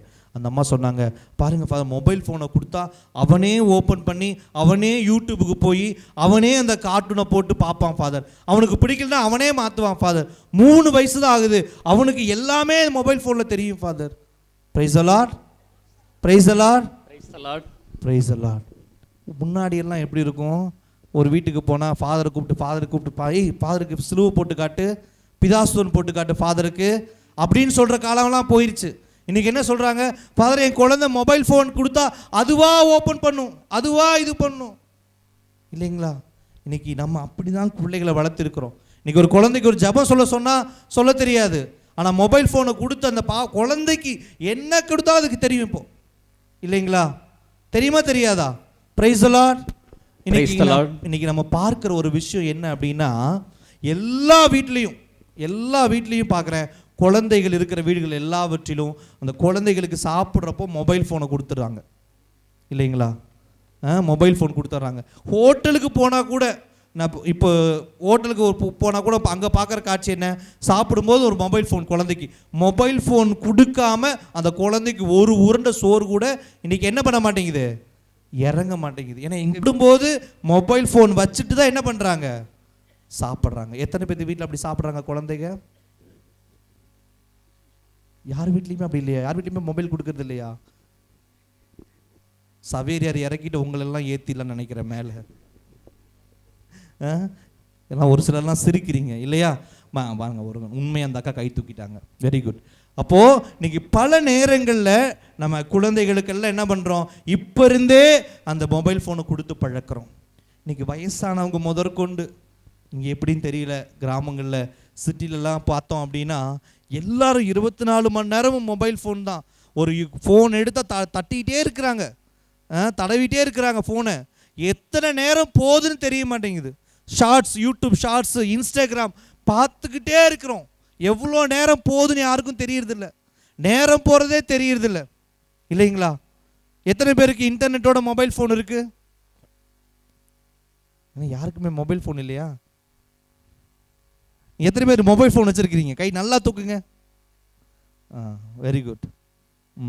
எத்தனை பேர் வீட்டில் மொபைல் ஃபோன் யூஸ் பண்ணுறீங்க? இங்கே சின்ன பாப்பா பசங்க தம்பியெல்லாம். Very good. அப்போது இன்னைக்கு பாருங்கள், நம்ம எத்தனை நேரம் ஒரு நாளைக்கு நம்ம செலவிடுறோம். ஒரு சிலர்லாம் காலையில் எந்திரிச்சாலும் மொபைல் ஃபோன் ஃபஸ்ட்டு வேலை. காலையில் எந்திரிச்ச உடனே கண்ணை திறந்தோடனே ஆண்டவரை பார்த்து ஜெபிக்கிறோமோ இல்லையோ மொபைல் ஃபோன் எடுத்து நோண்ட ஆரம்பிச்சிட்றாங்க, இல்லையா? நைட்டு தூங்கும்போது மொபைல் ஃபோனை பார்த்துக்கிட்டே எப்போ தூங்குறாங்கன்னே தெரியாது, மொபைல் ஃபோனை பார்த்துக்கிட்டே நம்ம தூங்குறோம். இன்னைக்கு அப்படிப்பட்ட ஒரு கலாச்சாரத்திற்குள்ளாக போயிட்டோம். இன்னைக்கு ஆண்டவரோடு நம்ம நேரம் செலவிட முடியாதபடி சாத்தான் நமக்கு ஒரு தடையை வைக்கிறான். இன்னைக்கு நம்ம இன்னைக்கு ஆண்டவர்கிட்ட நம்ம சொல்கிறோம் இல்லையா, இன்னைக்கு எனக்கு ஜெபிக்கிறதுக்கு நேரம் இல்லை. இன்னைக்கு ஆண்டு குடும்பமாக ஜபமால சொல்கிறதுக்கு நமக்கு நேரம் இல்லை. இன்னைக்கு நேரம் வர முடியுது இல்லை. ஏன்னா எல்லாரும் மொபைல் ஃபோனில் உட்காந்துட்டு இருக்கோம், எல்லாரும் டிவியில் உட்காந்துக்கிட்டு இருக்கோம். அப்புறம் எப்படி நமக்கு ஜெபிக்கிறதுக்கு நேரம் இருக்கும்? ஆண்டவரோடு நேரம் செலவிடுறதுக்கு நமக்கு முடியாது. இன்னைக்கு எனக்கு ஒரு 10 ஷார்ட்ஸ் பார்த்தா சந்தோஷம், ஆண்டவரோடு ஒரு 10 மணி ஜெபமால சொல்கிறதுக்கு நமக்கு முடியாது. அப்போ இன்னைக்கு சாத்தான் இன்னைக்கு இந்த மொபைல் ஃபோன் வழியாக இன்னைக்கு நமக்கு ஒரு பெரிய ஒரு சோதனையை வைக்கிறான். இன்னைக்கு டிவி வழியாக ஒரு பெரிய சோதனையை வைக்கிறான். இன்னைக்கு முக்கியமாக இன்னைக்கு டிவியில் நம்ம பார்க்குறோம் நிறையா சீரியல்கள், இல்லையா? எத்தனை பேர் நாடகங்கள்லாம் பார்க்குறீங்க? Price the Lord. உண்மையை சொல்லுங்க பாப்பா, கைகளை உயர்த்தி பிரைஸ் தி லார்ட். சத்தமா. Very good. நாடகம் பார்க்குறோம். நாடகம் பார்க்கறது என்ன? அந்த நாடகத்தில் என்ன எது முக்கியமாக இருக்கு? எப்படி மாமியாரை பழி வாங்கலாம், எப்படி மருமகளை பழி வாங்கலாம், எப்படி அந்த குடும்பத்தை கெடுக்கலாம், எப்படி அவனை பழி வாங்கலாம், எப்படி அவனுக்கு எதிராக சதி திட்டம் தீட்டலாம். இன்னைக்கு நம்ம நாடகத்தில் பார்க்குறது எல்லாமே அதுதான். எந்த கணவன் அந்த மனைவியோடு ஓடி போயிட்டான், இந்த மனைவி அந்த கணவனோட ஓடி போயிட்டா, இவங்களுக்குள்ள சண்டை, பழி வாங்கிறது, பொறாமை. இன்னைக்கு நாடகத்தில் இதுதான் நம்ம நிறைய பார்க்குறோம். நீங்கள் பார்க்குற எல்லா நாடகத்துலேயும் இதுதான் பார்க்குறோம் இல்லைங்களா? அந்த நாடகம் முடியும் போது கீழே என்ன போடுறாங்க? என்ன போடுறாங்க? சத்தமா என்ன போடுறாங்க? எங்க அதெல்லாம் தொடரும்? எங்க தொடரும்? எந்த வீட்டில்? யார் யார் வீட்டில் சீரியல் பார்க்குறீங்களோ அந்த வீட்டில் அதெல்லாம் தொடரும். Price the lord, praise the lord, praise the lord, praise the Lord. பிரியமானவர்களே, நல்ல ஞாபகம் வச்சுக்கோ. இன்னைக்கு அறிவியல் சைக்காலஜிஸ்டெல்லாம் என்ன சொல்கிறாங்க, உளவியல் அறிஞர்கள்லாம் என்ன சொல்கிறாங்க அப்படின்னா, நாம் எதை பார்க்கிறோமோ அது நமக்குள்ளாக தாக்கத்தை ஏற்படுத்துகிறது. நீங்கள் எதை பார்க்குறீங்களோ, அதிகமாக எதை பார்க்குறீங்களோ அது உங்களுக்குள்ளாக தாக்கத்தை ஏற்படுது. அப்போ நீங்கள் இந்த சீரியல் எல்லாம் பார்த்து அதில் இருக்கிற அந்த பொறாமையான குணங்கள், சண்டை சச்சரவு, மாமியார் மருமக சண்டை, பழி வாங்கிறது, பொறாமப்படுறது, குடும்பத்தை கெடுக்கிறது, புரணி பேசுறது, இதெல்லாம் நீங்கள் பார்த்தீங்க அப்படின்னா இதுதான் உங்கள் வாழ்க்கையிலையும் வெளிப்படும், இதுதான் உங்கள் குடும்பத்திலையும் தொடரும். அப்போ இன்னைக்கு நம்ம குடும்பத்தில் ஆசீர்வாதங்கள் வராமல் இருப்பதற்கு இந்த மாதிரி விஷயங்கள் காரணம். ஏன்னா இந்த வீட்டுக்குள்ளே பாருங்கள், இந்த நெகட்டிவ் வைப்ரேஷன், எதிர்மறையான ஒரு அந்த உணர்வை நம்ம வீட்டுக்குள்ளே வச்சுக்கிட்டே இருக்கிறோம். நம்ம பேசுகிற ஒவ்வொரு வார்த்தைக்கும் ஆற்றல் இருக்குது, நம்ம கேட்குற ஒவ்வொரு வார்த்தைக்கும் ஆற்றல் இருக்குது. நீங்கள் வீட்டுக்குள்ளே இந்த டிவியில் இந்த சீரியலை போட்டு இந்த பழி வாங்குற எண்ணத்தை இதெல்லாம் நீ வீட்டுக்குள்ளே சொல்லிகிட்டே, இந்த வார்த்தைகள் வீட்டுக்குள்ளே கேட்டுக்கிட்டே இருக்கிறப்போ வீட்டில் சமாதானம் இருக்காது, வீட்டில் சண்டை சச்சரவுகள் தான் இருக்கும், வீட்டில் நிம்மதி இருக்காது, வீட்டில் மகிழ்ச்சி இருக்காது. காரணம் என்ன? நீங்கள் பார்க்குற காரியம் அப்படிப்பட்ட காரியம். நான் சொன்ன மாதிரி அது தொடரும்னு போடுறாங்க, ஒரு அர்த்தம் இருக்குது. அது எங்கே தொடரும்? நம்ம வீட்டுக்குள்ளே தொடரும். அப்போது இன்னைக்கு உங்களுக்கு ஒரு பெரிய சவால், இங்கே உட்காந்துருக்கவங்களுக்கெல்லாம் உங்கள் வீட்டில் அந்த மாதிரி பிரச்சனைகள்லாம் வேண்டாம் அப்படின்னா அதெல்லாம் கட் பண்ணணும், அதெல்லாம் பார்க்குறத நிறுத்தணும். நல்ல காரியங்களை பாருங்கள், நல்ல காரியங்களை பாருங்கள். இந்த மாதிரி காரியங்கள்லாம் பார்க்குறது தவிர்க்க வேண்டும். உங்களுக்கு ஆசீர்வாதம் வேணும்னா நீங்கள் தான் அதை தவிர்க்கணும். அதனால தான் அகுஸ்தீன் அழகாக சொல்லுவார், உங்கள் அனுமதியின்றி உங்களை படைத்த கடவுளால் உங்கள் அனுமதியின்றி உங்களை ஒத்துழைப்பின்றி உங்களை மீட்க முடியாது. அப்போ உங்களுக்கு ஆசீர்வாதம் வேணும்னா நீங்களும் கடவுளோடு ஒத்துழைக்கணும். அப்போ நல்ல காரியங்களை பாருங்கள். அப்போது நான் என்ன இப்போ நம்முடைய கண்களுக்கு எதிராக சாத்தான் கொடுக்குற இந்த சோதனைகளை நாம் வெல்ல வேண்டும். குறிப்பாக இன்னைக்கு ஆண்டவரோடு நாம் நேரம் செலவிடுவதற்கு, குடும்பமாய் ஜெபிப்பதற்கு, பைபிள் வாசிக்கிறதுக்கு இன்னைக்கு ஒரு பெரிய தடையாக இருக்கிறது இந்த மொபைல் ஃபோன் அண்ட் இந்த டிவி சீரியல். நீங்கள் நம்ம பிள்ளைகளுக்கெல்லாம் கற்றுக் கொடுக்கணும், நீங்கள் நம்ம பிள்ளைகளுக்கெல்லாம் நம்ம கற்றுக் கொடுக்கணும். எத்தனை பேர் உங்கள் பிள்ளைகளுக்கு பைபிள் வாசிக்க சொல்லி தரீங்க? ஒருத்தர் கூட இல்லையா? பைபிள் இருக்கா வீட்டில்? பைபிள் வீட்டில் இருக்கா இல்லையா? இருக்கா இல்லையா பைபிள்? எங்கே இருக்கு? எங்கேயோ இருக்கு. ஒரு சில வீட்டில் ஒரு நாள் அப்படி தான், ஒரு பிளஸ்ஸிங் போயிட்டு அம்மா பைபிள் எடுங்கன்னா அந்த அம்மா தேடுன்னு தேடுறாங்க, கடைசி வரைக்கும் அவங்களால கண்டுபிடிக்கவே முடியல. பாருங்க வீட்டில் இருக்குது, ஆனால் எங்கே வச்சுருக்கோன்னு தெரியல ஃபாதர் அப்படின்னு சொல்கிறாங்க. அப்போ பைபிளுக்கு எங்கே வச்சுருக்கோன்னே தெரியல. இன்னும் ஒரு சில வீடுகளில் பார்க்குறோம், பைபிள் எடுத்துகிட்டு வாங்கம்மா அப்படின்னா பைபிள் எடுத்தால் பைபிளை ஒரு பீரோ மாதிரி யூஸ் பண்ணுறாங்க. அதில் தான் ரேஷன் கார்டு, அதில் தான் என்னது ரேஷன் கார்டு வைக்கிறது, கூட்டுறவு அட்டை வைக்கிறது, பால் அட்டை வைக்கிறது, எதெல்லாம் தொலைஞ்சு போகாமல் இருக்கணும், பத்திரமா இருக்கணும்னு நினைக்கிறோமோ அதெல்லாம் பைபிளுக்குள்ளே வச்சு பத்திரமா வச்சுருக்கிறாங்க. ஒரு சில வீட்டில் நிறைய பேர் சிரிக்கிறீங்க, அப்படி தான் வீட்டில் இருக்குதுன்னு நினைக்கிறேன் இல்லையா? அப்படி தான். இன்னும் ஒரு சிலர் அட்வான்ஸ்டாக இருப்பாங்க. ஒரு சில அம்மாக்கள் வீட்டுக்கு தெரியாமல், வீட்டில் யாருக்கும் தெரியாமல், பசங்க கணவருக்கு தெரியாமல் பணம் வைக்கணும்னா பைபிளில் ஒரு 500 ரூபா நோட்டு பைபிளில் வச்சனா கண்டிப்பாக என் கணவனும் என் பிள்ளைகளும் பைபிளை எடுக்கவே மாட்டாங்க. நம்பி வைக்கலாம், பைபிளில் யாரும் எடுக்க மாட்டாங்க அப்படின்னு சொல்லி பைபிளை ஒரு பேங்க் மாதிரி யூஸ் பண்ணுறவங்களும் இன்றைக்கி இருக்கிறோம். பிரியமானவர்களே, இன்றைக்கி நம்ம இந்த பைபிளை பிள்ளைகளுக்கு படிக்க கற்றுக் கொடுக்கணும். இன்றைக்கி இந்த டிவி பார்க்குறக்கு ஓகே, பார்க்கணும், தப்பு இல்லை. மொபைல் ஃபோன் அளவாக பயன்படுத்தணும். ஆனால் அது எல்லாவற்றிற்கும் மேலாக உங்கள் பிள்ளைகளுக்கு இந்த இறை வார்த்தையை வாசிப்பதற்கு நீங்கள் கற்றுக் கொடுக்க வேண்டும். அவங்க கண்கள் இந்த இறை வார்த்தையை பார்க்கணும். இந்த இறைவார்த்தையை பார்க்கணும். அது எப்படி வரும் அப்படின்னா, பெற்றோர்களாகிய நீங்க முதல்ல அந்த இறைவார்த்தையை வாசிக்கணும். நீங்க வாசிக்காம உங்க பிள்ளைகள் இந்த இறைவார்த்தையை எடுக்க மாட்டாங்க. எனக்கு என்னுடைய அனுபவம் என்ன அப்படின்னா, நாங்கள் சின்ன வயசில் இருக்கும் பொழுது நான் இரவு தூங்குவதற்கு முன்பாக நான் பார்க்குற கடைசி காட்சி என்னவா இருக்கும் அப்படின்னா, எங்கள் அம்மா பைபிள் வாசிச்சுட்டு இருப்பாங்க. நான் காலையில் எழுந்தவுடன் பார்க்குற முதல் காட்சி என்னவா இருக்கும்னா, எங்கள் அம்மா பைபிள் வாசிப்பாங்க. அது 2 தான் நான் பார்க்குற காட்சியாக இருக்கும். நான் காலையில் பார்க்குறது முதல் காட்சி, எங்கள் அம்மா பைபிள் வாசிப்பாங்க, இரவில் பைபிள் வாசிப்பாங்க. அதுதான் என்னை ஒரு குருவானவராக மாற்றினது.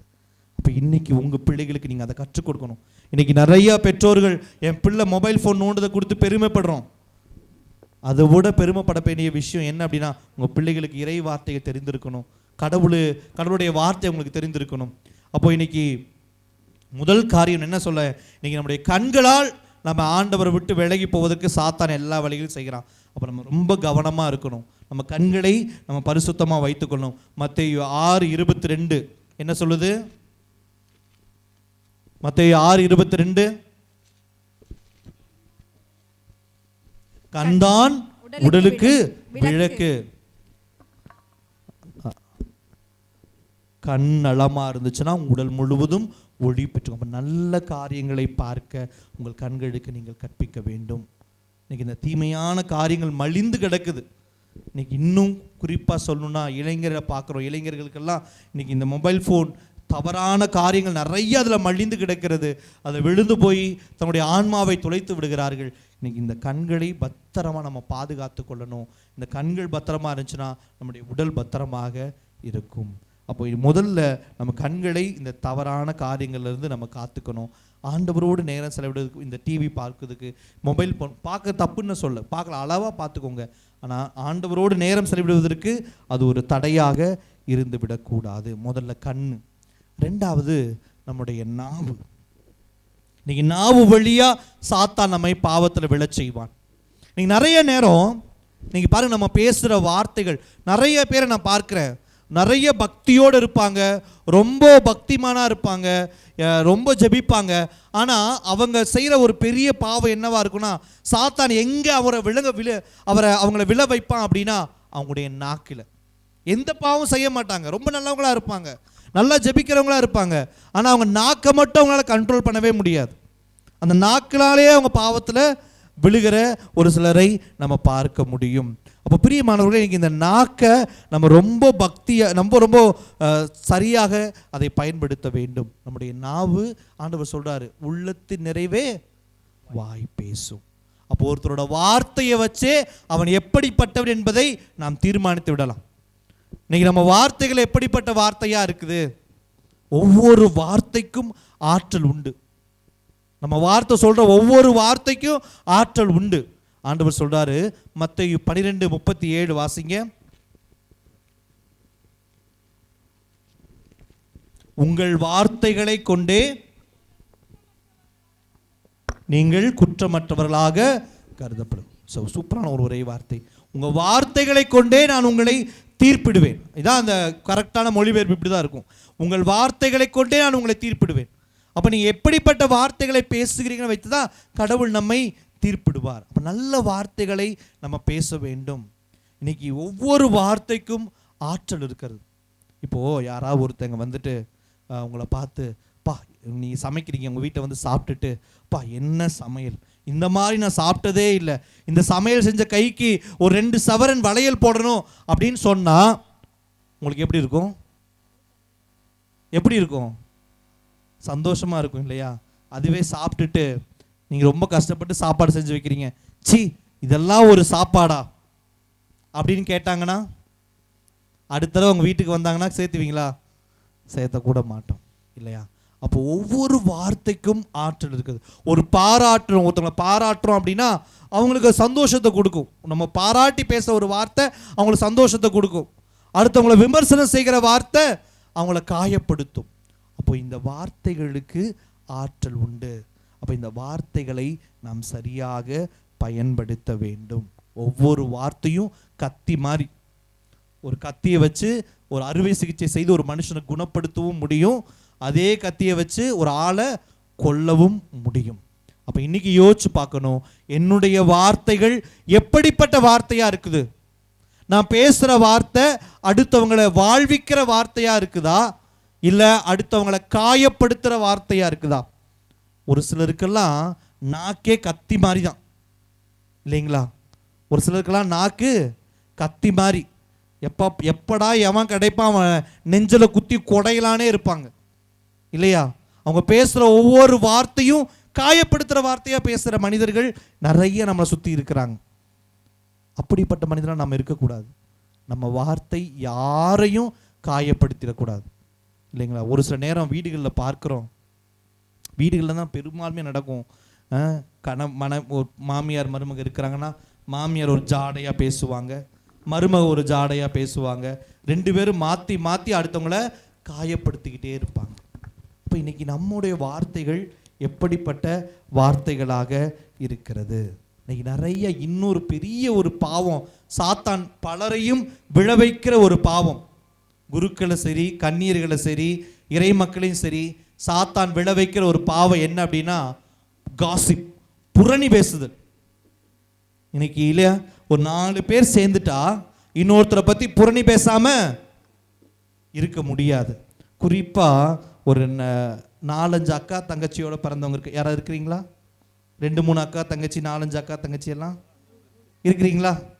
அவங்களுக்கு தெரியும் இல்லையா, ஃபோன் எடுப்பாங்க, எடுத்துட்டு அக்கா இருக்கு பாரு, அது சொல்லுச்சு, அது பாரு இப்படி பண்ணிட்டு இருக்கு, அதை பண்ணிட்டு இருக்கு, அப்படி வைப்பாங்க. தங்கச்சிக்கு ஃபோன் பண்ணுவாங்க, அப்புறம் அக்காவுக்கு ஃபோன் பண்ணுவாங்க, அக்கா தங்கச்சி இருக்கா பாரு, அவ இப்படி பண்றா, அவங்க வீட்டில் அப்படி பண்றாங்க அப்படின்னு அவங்கள்ட்ட ஒருத்தர் மாற்றி ஒருத்தர். எப்படா ஃபாதர் கரெக்டாக சொல்கிறாருன்னு யோசிக்கிறீங்களா? எங்கள் அம்மா கூட பிறந்தவங்க 4 அக்கா. Price the lord, praise the Lord. ஆனால் நம்ம பார்க்குற காரியங்கள் தானே இல்லையா? ஒரு அக்காட்ட இன்னொரு தங்கச்சியை பற்றி சொல்லுவாங்க, இன்னொரு தங்கச்சி அவங்க அக்கா, மாற்றி மாற்றி பேசுவோம் இல்லைங்களா? இன்னைக்கு இந்த புரணி பேசாமல் இன்னைக்கு நம்மளால இருக்க முடிவதே இல்லை. அடுத்தவங்களை பற்றி ஏதாவது ஒன்று சொல்லணும், சொல்லிக்கிட்டே இருக்கணும். ஒரு சிலருக்கெல்லாம் அந்த வெத்தலை போட்டு பழக்கிறவங்க, காலையிலேருந்து வெத்தலை போட்டுறவங்க பாருங்க, காலையிலேருந்து நைட் வரை தூங்குற வரைக்கும் என்ன பண்ணுவாங்க, வெத்தலை போட்டுகிட்டே இருப்பாங்க. ஒரு நாள் அவங்கள்ட்ட இருந்து அந்த வெத்தலை பையை பிடுங்கி வச்சுருங்க, வெத்தலையே கொடுக்காதீங்க, என்னாகும், வாய் நமைக்கும், ஏதாவது ஒன்று போட்டு மெல்லலாமே அப்படின்னு தோணும். இந்த புரணி பேசின வாயும் அதே மாதிரி தான். நைட்டுக்குள்ளே யாரையாவது பற்றி புரணி பேசலை அப்படின்னா, ஐயோ இன்னைக்கு யாரை பற்றி புரணி பேசலையே, நைட்டு தூக்கம் வராதே அப்படிங்கிற மாதிரி வாய் ஒருத்தரை பற்றி கடைசியாக தூங்குறதுக்கு முன்னாடி யாராவது ஒருத்தரை பற்றி ஏதாவது பேசினாதான் அப்பா நைட்டு நிம்மதியாக தூங்கலாம்டா இன்னைக்கு இல்லையா? இன்னைக்கு நமக்கு சாத்தான் கொடுக்குற ஒரு மிகப்பெரிய ஒரு சோதனை இந்த புரணி பேசுகிற ஒரு சோதனை, அடுத்தவங்களை பற்றி தவறாக பேசுகிற சோதனை. நீங்கள் மனசில் வைத்து கொள்ளுங்க, நீங்கள் பேசுகிற ஒவ்வொரு வார்த்தைக்கும் நீங்கள் பதில் சொல்ல வேண்டும். நீங்கள் ஒவ்வொரு வார்த்தை யாரை பற்றியாவது தவறாக பேசுகிறீங்க, யாரை பற்றியாவது புரணி பேசுகிறீங்க, யாரை பற்றியாவது குறை சொல்லுகிறீங்கன்னு சொன்னால் அதே வார்த்தை உங்களுக்கும் வரும். நீங்கள் நினைக்கலாம் நம்ம ஒருத்தவங்களை பற்றி புரணி பேசுகிறோம், ஓகே, அதே மாதிரி உங்களை பற்றியும் 4 பேர் புரணி பேசுவாங்க.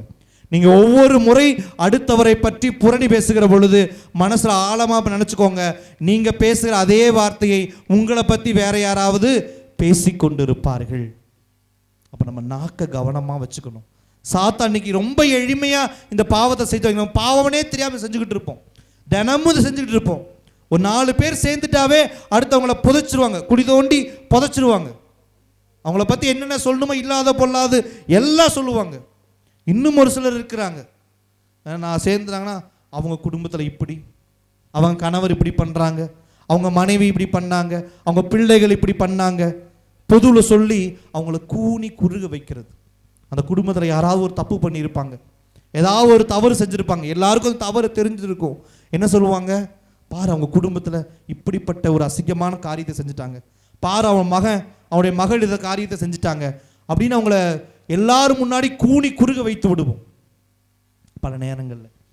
ஆனால் இன்னைக்கு என்ன ஒன்று நம்ம தெரிஞ்சுக்கணும் அப்படின்னா, எல்லா வீட்டிலையும் வாசப்படி இருக்கிறது, எல்லாருடைய முதுகுலையும் அழுக்கு இருக்கிறது. இன்னைக்கு அவங்க ஒரு குடும்பத்தில் இருக்கிற தவறு வெளியே தெரிந்ததுனால அவர்கள் குற்றவாளிகளாக இன்னைக்கு நிற்கிறாங்க. இன்னைக்கு நம்ம குடும்பங்களில் இன்னைக்கு நம்ம குடும்பத்தில் இருக்கிற குறைகள் பலவீனங்கள் வெளியில் தெரியாததுனால நம்ம இன்னும் பரிசுத்தவான்களாக இருக்கிறோம். அவங்க குற்றம் தெரிஞ்சனால அவங்க குடும்பம் ஒரு இன்னைக்கு குற்றங்கள்லாம் தெரியாதனால, இன்னைக்கு நம்ம வீட்டில் இருக்கிற குறைகள்லாம் தெரியாதனால நம்முடைய குடும்பங்கள்லாம் திருக்குடும்பங்களாக இருக்கலாம். யோசிச்சு பாருங்க, ஒருவேளை நம்ம குடும்பத்தில் இருக்கிற அந்த பலவீனங்கள், நம்ம குடும்பத்தில் இருக்கிற அந்த அழுக்குகள் வெளியே தெரிஞ்சிச்சு அப்படின்னா நம்ம குடும்பமும் ஒரு தெரு குடும்பமாக மாறிடும். Price the Lord. அடுத்தவர் குடும்பத்தை பற்றி நம்ம தவறாக பேசுவதற்கு முன்பாக நம்ம குடும்பத்தை பற்றி நம்ம யோசிக்கணும். அவங்க கணவர் அது செஞ்சாங்க, அவங்க மனைவி இது செஞ்சாங்கன்னு அவங்கள பற்றி நம்ம தவறாக பேசுவதற்கு முன்பாக இன்னைக்கு நம்ம யோசிச்சு பார்க்கணும், இன்னைக்கு என்னுடைய குடும்பம் சரியானதாக இருக்குதா? எந்த உலகத்தில் எந்த குடும்பமும் பர்ஃபெக்டான குடும்பம் கிடையாது. மனசில் ஆழமாக பதிய வச்சுக்கணும். எந்த குடும்பமும் 100% பர்ஃபெக்டான 100% நிறைவான குடும்பம் கிடையாது. எல்லா குடும்பங்களிலும் பலவீனம் உண்டு. எல்லா குடும்பங்களிலும் பாவம் செய்கிற மனிதர்கள் உண்டு. எல்லா குடும்பங்களிலும் பலவீனமான மனிதர்கள் உண்டு. அதற்கு இயேசுவும் விதிவிலக்கு அல்ல. நீங்கள் மத்தேயு நற்செய்தி எடுத்து முதல் அதிகாரத்தில் வாசிங்க. ஆண்டவர் இயேசுவினுடைய தலைமுறை பட்டியல் கொடுக்கப்பட்டு இருக்கும். அந்த பட்டியலில் பார்த்தீங்கன்னா 5 பெண்கள் பெயர் இருக்கும். அன்னை மரியா விட்டு 4 பேர் இருக்கும். முதல் பெண் யார்? யாரோட பேரெல்லாம் அதில் இருக்கு?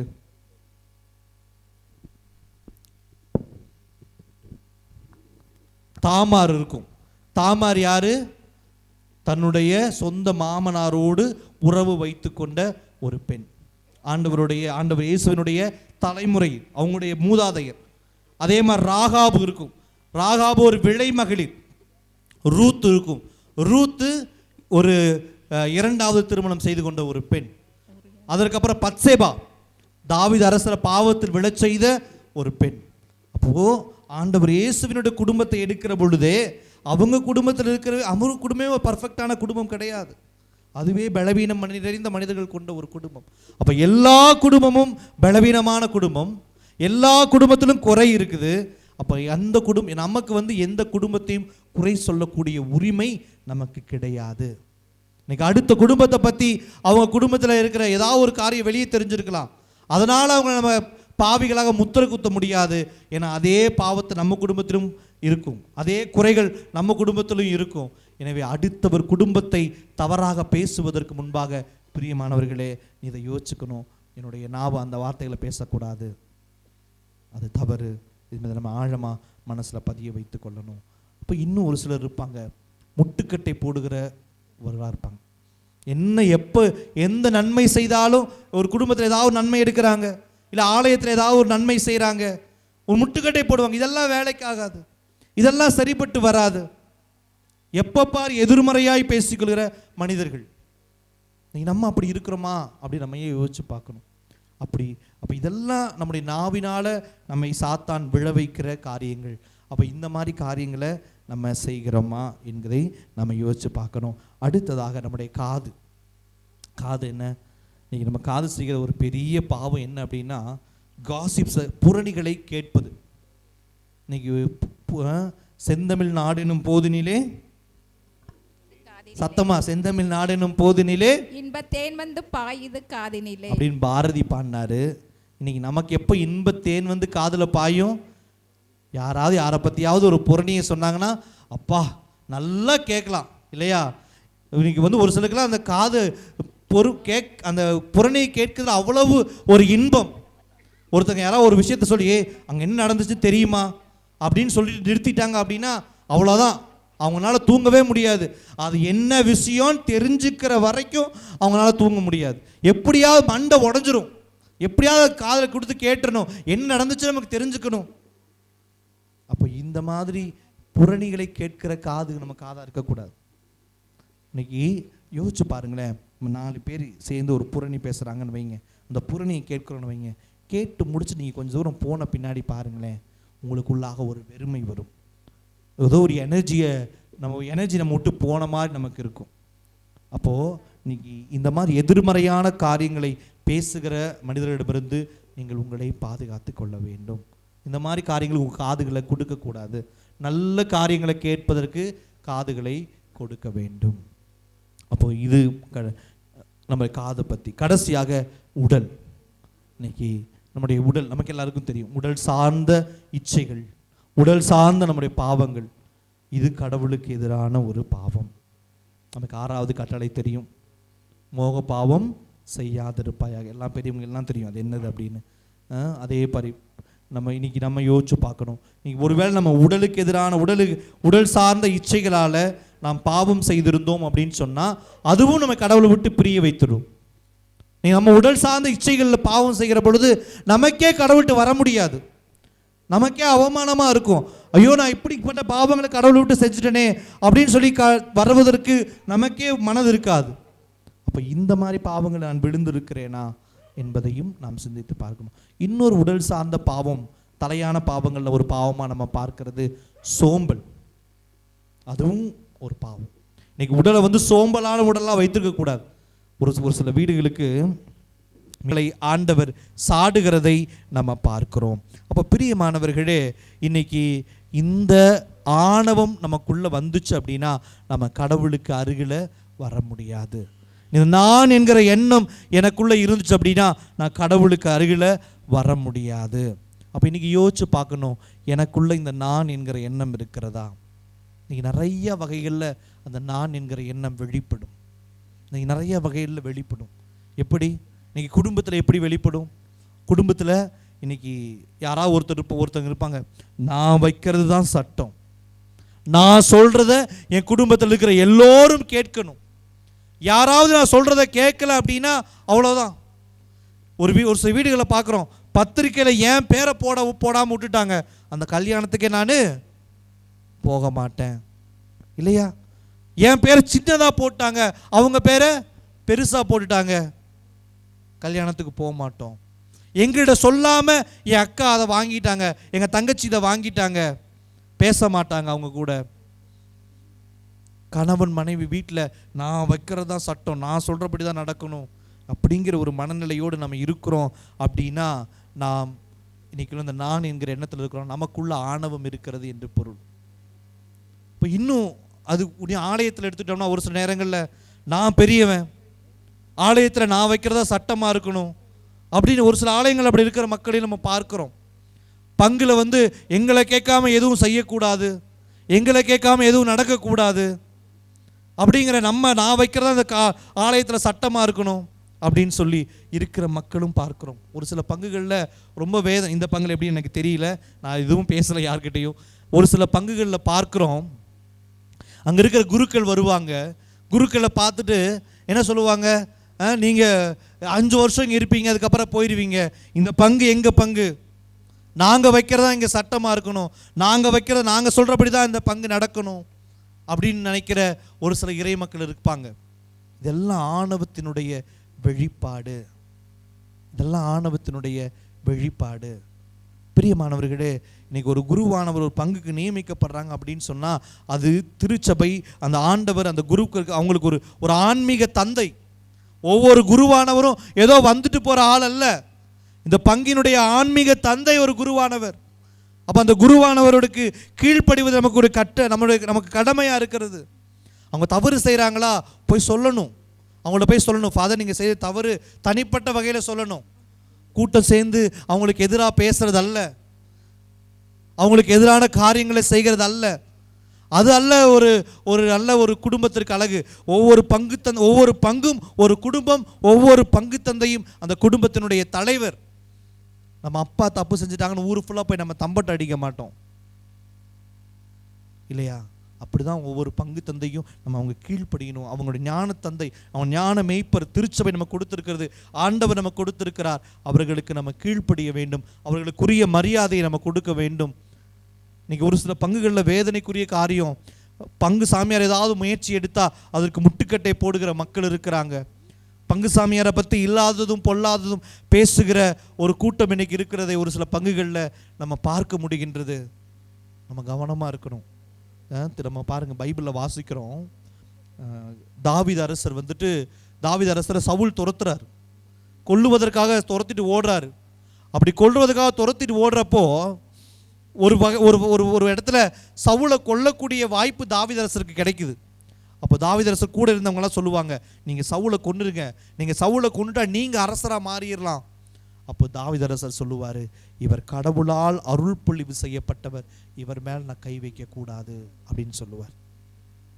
அப்போது அவ்வளவு பெரிய ஒரு அரசராக இருந்தாலும் அவர் கூட சவுல் மேலே கை வைக்கல. காரணம், அவர் கடவுளால் அபிஷேகம் செய்யப்பட்டவர்.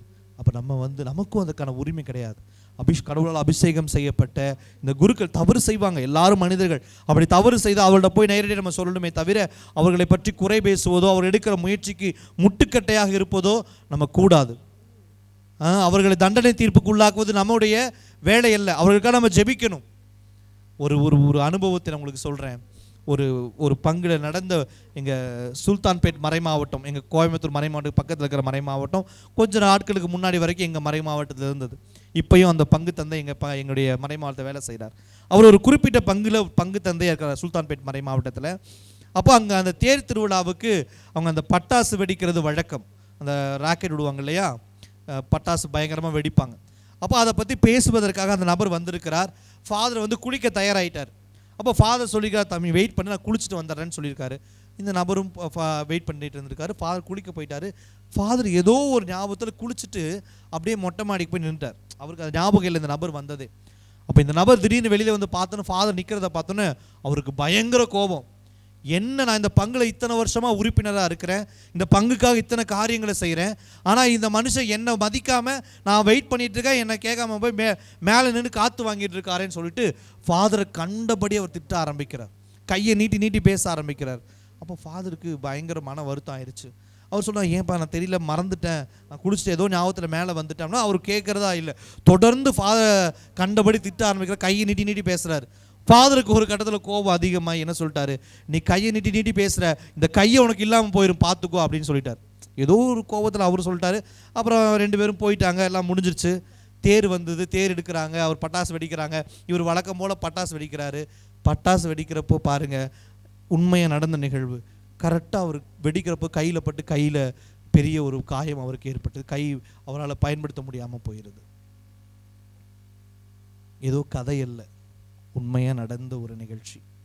இதே போல் இன்னொரு பங்கில் எங்கள் மறை மாவட்டத்தில் இருக்குது. அந்த பங்கில் பார்த்தீங்கன்னா 3 சப்ஸ்டேஷன் இருக்குது, 3 கிளை பங்கு இருக்குது. அந்த 3 கிளை பங்குகளும் 100க்கு அதிகமான குடும்பங்கள் இருக்குது. ஆனால் அந்த பங்கு தளத்தில் மட்டும் 7 குடும்பங்கள் தான்.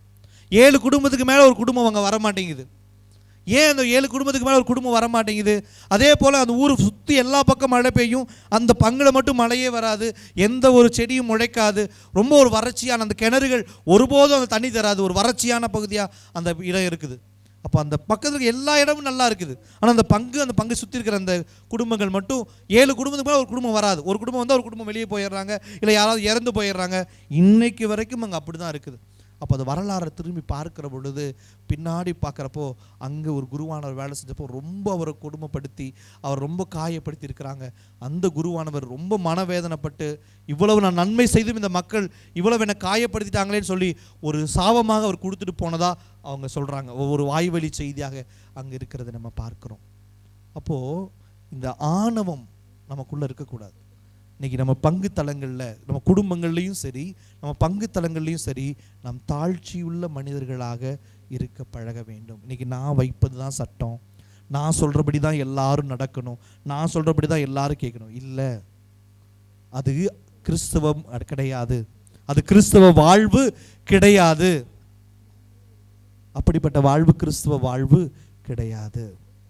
பிரியமான சகோதர சகோதரிகளே, நல்லா ஞாபகம் வச்சுக்கோங்க. ஒரு இறையியலாளர் அழகாக சொல்லுவார், உத்தரிக்கிற நிலை என்பது என்ன அப்படின்னா, இந்த நான் என்கிற எண்ணம் கொஞ்சம் கூட இல்லாமல் நம்மை சுத்திகரிக்கிற இடம்தான் உத்தரிக்கிற நிலை. நம்ம உத்தரிக்கிற நிலைக்குள்ளே போகிறோம் அப்படின்னா எங்கே அந்த என்ன நடக்கும்? இந்த நான் என்கிற எண்ணத்தை கொஞ்சம் கூட இல்லாமல் நம்மை சுத்தப்படுத்துகிற இடம்தான் உத்தரிக்கிற நிலை. இந்த நான் என்கிற எண்ணம் ஒரு துளி இருந்தால் கூட நம்ம விண்ணகத்திற்குள்ளாக போக முடியாது. அப்போ இந்த உலகத்திலேயே, இப்போ நம்ம இங்கே வாழ்கிற வாழ்க்கையிலேயே எனக்குள்ள நான் என்கிற எண்ணம் இருந்துச்சு அப்படின்னா நான் கடவுளை விட்டு தூரமாக இருக்கிறேன். எனக்குள்ள நான் என்கிற எண்ணம் இருந்துச்சுன்னா கடவுளை விட்டு தூரமாக இருக்கிறேன்னு அர்த்தம். இந்த நான் என்கிற எண்ணம் எனக்குள்ள குறைய குறைய நான் கடவுளுக்கு நெருக்கமாக வந்து கொண்டிருக்கிறேன் என்பது பொருள். அப்போ நீங்கள் நம்ம யோசிச்சு பார்க்குறோம். இங்கே இருக்கிற ஆண்கள் குறிப்பாக நீங்கள் யோசிச்சு பார்க்கணும், உங்கள் வீட்டில் நான் வைக்கிறதா சட்டம் அப்படின்னு நம்ம நினைத்து கொண்டு இருக்கிறோமா? இல்லை நம்ம வீட்டில் இருக்கிற மனைவிமாருடைய குரலையும் நம்ம கேட்கிறோமா? பங்குல நான் வைக்கிறதா சட்டங்கிற ஒரு எண்ணத்தோடு நம்ம இருக்கிறோமா? இன்னைக்கு யோசிச்சு பாருங்க. இந்த நான் என்கிற எண்ணம் இருக்கிற வரை ஆண்டவருக்கு அருகில் நாம் செல்லவே முடியாது. நான் என்கிற எண்ணம் இருக்கிற வரை நாம் அழகையோடு நின்று கொண்டு இருக்கிறோம். ஆண்டவரோடு நம்ம பக்கத்துக்கு போகவே முடியாது. அப்போ இன்னைக்கு யோசிச்சுப்போம், இந்த நான் என்கிற எண்ணம் இன்னும் பல வகையில் வெளிப்படும். இன்னைக்கு ஒரு சிலர் பாருங்க, பாவ சங்கீதத்துக்கு போகவே மாட்டாங்க. வாய்ப்பு கொடுத்தாலும் பாவ சங்கீதம் செய்ய மாட்டாங்க. ஒரு சிலர்லாம் கேட்ட பயமா இருக்கும், பாவ சங்கீதம் செய்ய எத்தனை வருஷம் ஆச்சு? 40 வருஷம் ஆச்சு. கல்யாணத்துக்கு பாவ சங்கீதனம் பண்ணது. ஒரு சிலருக்கெல்லாம் மறந்தே போயிடுச்சு பாவ சங்கீதனம் பண்றது எப்படி அப்படின்னு சொல்லி, இல்லையா? அதுவே நான் என்கிற எண்ணத்தினோட வெளிப்பாடு. கடவுள் பார்த்துக்கலாம், என்ன பண்ணுவார், என்ன நான் என்ன பாவம் செய்கிறேன், அதுவே ஒரு பாவம். பைபிள் சொல்லுது, நீதிமொழிகள் சொல்லுது, ஒரு நீதிமான் ஒரு நாளில் 7 முறை பாவம் செய்கிறான். நீதிமானே 7 முறை பாவம் செய்கிறானா நம்மெல்லாம் யார்? இந்த பாவ சங்கீதத்தை வேண்டான்னு சொல்லி ஒதுக்குவது கூட நான் என்கிற எண்ணத்தினுடைய வெளிப்பாடு தான். இன்னொன்று, அடுத்தவர்களை மன்னிக்காமல் இருப்பதும் நான் என்கிற எண்ணத்தினுடைய வெளிப்பாடு தான். இன்னைக்கு கடவுள் என்ன மன்னிக்கிறார்? நான் எவ்வளவு மோசமான பாவம் செஞ்சாலும், எவ்வளவு அருவருக்கத்தக்க பாவம் செஞ்சாலும், நான் கடவுள்கிட்ட போய் மன்னிப்பு கேட்கிற பொழுது கடவுள் என்ன மன்னிக்கிறார். அப்போ அதே மன்னிப்பை நானும் கொடுக்க வேண்டும். பிறரை மன்னிக்காமல் நான் மன்னிப்பை பெற்றுக்கொள்ள முடியாது. கடவுள் பாருங்க, பைபிளில் சொல்றாரு, எல்லாவற்றையும் இலவசமாக தரார். கடவுள் வந்து நம்ம அன்பு இலவசமாக நம்ம அன்பு செய்கிறார். கடவுள் வந்து நம்ம கடவுள்கிட்ட நம்ம எல்லாவற்றையுமே நமக்கு கொடுக்குறார். நிபந்தனை இல்லாமல் கொடுக்குறார். கடவுளுடைய அன்பு நிபந்தனை இல்லை, கடவுளுடைய அருளுக்கு நிபந்தனை இல்லை.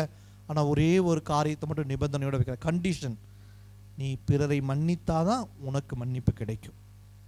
அப்போ இன்னைக்கு நீங்கள் கடவுளால் மன்னிக்கப்பட வேண்டும் என்று நினைத்தீர்கள் என்று சொன்னால், நீங்கள் யாருக்கு எதிராலாம் மனசில் பழி வாங்குற எண்ணம் வச்சுருக்கிறீங்களோ, யாரெல்லாம் மன்னிக்க முடியாமல் இருக்கிறீங்களோ, அவங்கள மன்னித்தால்தான் உங்களுடைய பாவம் மன்னிக்கப்படும்.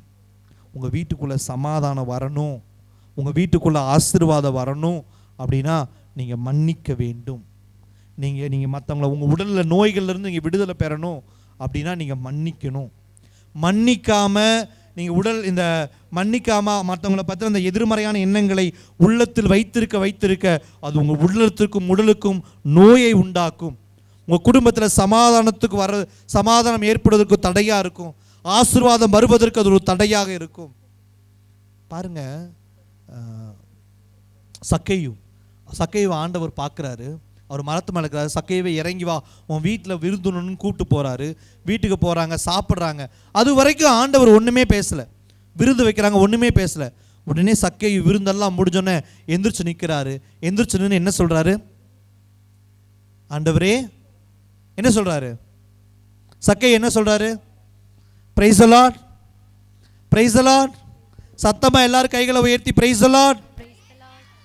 சக்கையு என்ன சொல்கிறாரு? நான் என்னுடைய சொத்துல பாதியை ஏழைகளுக்கு கொடுத்து விடுகிறேன். நான் யாரையாவது ஏமாத்தி இருந்தா அவங்களுக்கு 4 மடங்காக திருப்பி தருகிறேன் என்று சொல்லுகிறார். அப்ப எப்போ அவர் பிறரோடு ஒப்புரவாக தயாரானாரோ, எப்போ அடுத்தவங்களோடு சமாதானமாக அவர் தயாரானாரோ, அப்போ ஆண்டவர் வந்து அங்க சொல்றாரு, இன்று இந்த வீட்டிற்கு மீட்பு உண்டாயிற்று. அப்போது நம்ம வீட்டுக்கு மீட்பு வரணும், நம்ம வீட்டுக்கு சமாதானம் வரணும், நம்ம வீட்டுக்கு ஆசீர்வாதம் வரணும் அப்படின்னா இன்னைக்கு நாம் யாரெல்லாம் மன்னிக்காமல் இருக்கிறோமோ, யாரெல்லாம் மன்னிக்க முடியும், யாரெல்லாம் பழி வாங்கணுங்கிற எண்ணத்தில் இருக்கிறோமோ, அதிலிருந்து வெளியே வருகிற பொழுது தான் நம்முடைய வீட்டில் சமாதானம் வரும். இப்போ இந்த நான் என்கிற எண்ணம் இருக்கிற வரை நாம் பிறரை மன்னிக்க முடியாது, கடவுள்கிட்ட மன்னிப்பு கேட்க முடியாது.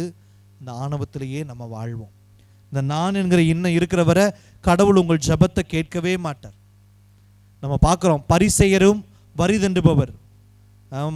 லூக்கா நற்செய்தி 18வது அதிகாரம் வாசிச்சோம் அப்படின்னா 9லேருந்து 14 வரை இறை வார்த்தைகளில் வாசிக்கிறோம்.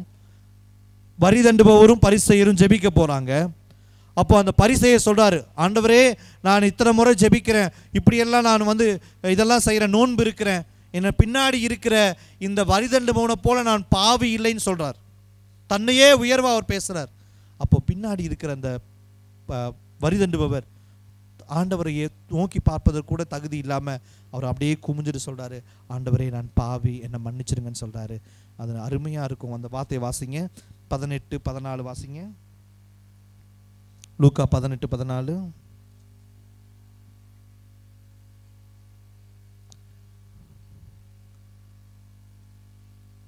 பரிசேயர் அல்ல, வரி தண்டுபவரே கடவுளுக்கு ஏற்புடையவராகி வீடு திரும்பினார். அப்போ யாருக்குள்ள தாழ்ச்சி இருக்கிறதோ அவர்களுடைய ஜெபத்தை தான் ஆண்டவர் கேட்பார். எனக்குள்ள நான் என்கிற எண்ணம் இருந்தா, எனக்குள்ள நான் தான் பெரியவங்கிற எண்ணம் இருந்தா என்னுடைய ஜெபம் கேட்கப்படாது. இன்னைக்கு ஒரு சிலருக்கு இன்னொரு வகை இருக்கும், இன்னொரு வகையான ஆணவம், ஆன்மீக அகந்தை, ஸ்பிரிச்சுவல் அரகன்ஸ் அப்படின்னு சொல்லுவாங்க. ஆன்மீக அகந்தைனா என்ன?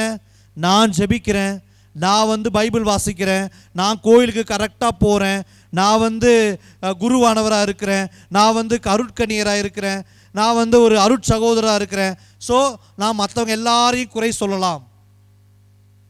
இன்னைக்கு இந்த ஜெபிக்கிறவங்களுக்கு இருக்கிற ஒரு மனநிலை, நான் பரிசுத்தமாக அடுத்தவங்கெல்லாம் பாவி அப்படின்னு சொல்லுகிற முத்திரை குத்துகிற ஒரு மனநிலை. அதுதான் ஆன்மீக அகந்தை. அதுவும் பாவம், அதுவும் ஒரு வகையான ஆணவம்.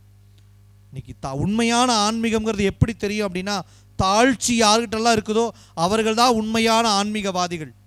ஆணவம் கொண்டவர்கள் ஆண்டவருக்கு நெருக்கமாக போகவே முடியாது. நீங்கள் நம்ம ஜபமாலை உருட்டிட்டு ஜபம் பண்ணிட்டு பூசைக்கு வந்துட்டு எனக்குள்ள நான் என்கிற எண்ணத்தோடும் ஆணவத்தோடும் இருந்தேன்னா நான் சொல்லுகிற ஜபமாலையும் நான் பங்கெடுக்கிற திருப்பலியினாலும் எந்த பிரயோஜனமும் இல்லை.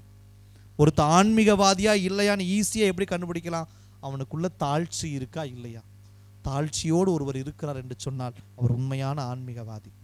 ஆணவம் இருக்கிறவங்க ஆன்மீகவாதியாக இருக்க முடியாது, ஆண்டவருக்கு அருகில் அவர்களால் செல்ல முடியாது. அப்போ இன்னைக்கு நம்ம யோசிச்சு பார்ப்போம், இன்னைக்கு எனக்குள்ள தாழ்ச்சி இருக்கிறதா, இல்லைனா ஆணவத்தோடு இருக்கிறேன்னா, நான் என்கிற எண்ணத்தோடு நான் இருந்து கொண்டு இருக்கிறேனா? இன்னைக்கு என் குடும்பத்தில், நான் வேலை செய்கிற இடத்துல, என் பங்கில் நான் என்கிற எண்ணத்தோடு ஆணவத்தோடு இருக்கிறேனா, இல்லை தாழ்ச்சியோடு இருக்கிறேனா என்று நாம் யோசித்து பார்ப்போம். அப்போ இரண்டாவது வகையான சோதனை நம்முடைய உள்ளத்திற்கு எதிரான சோதனை.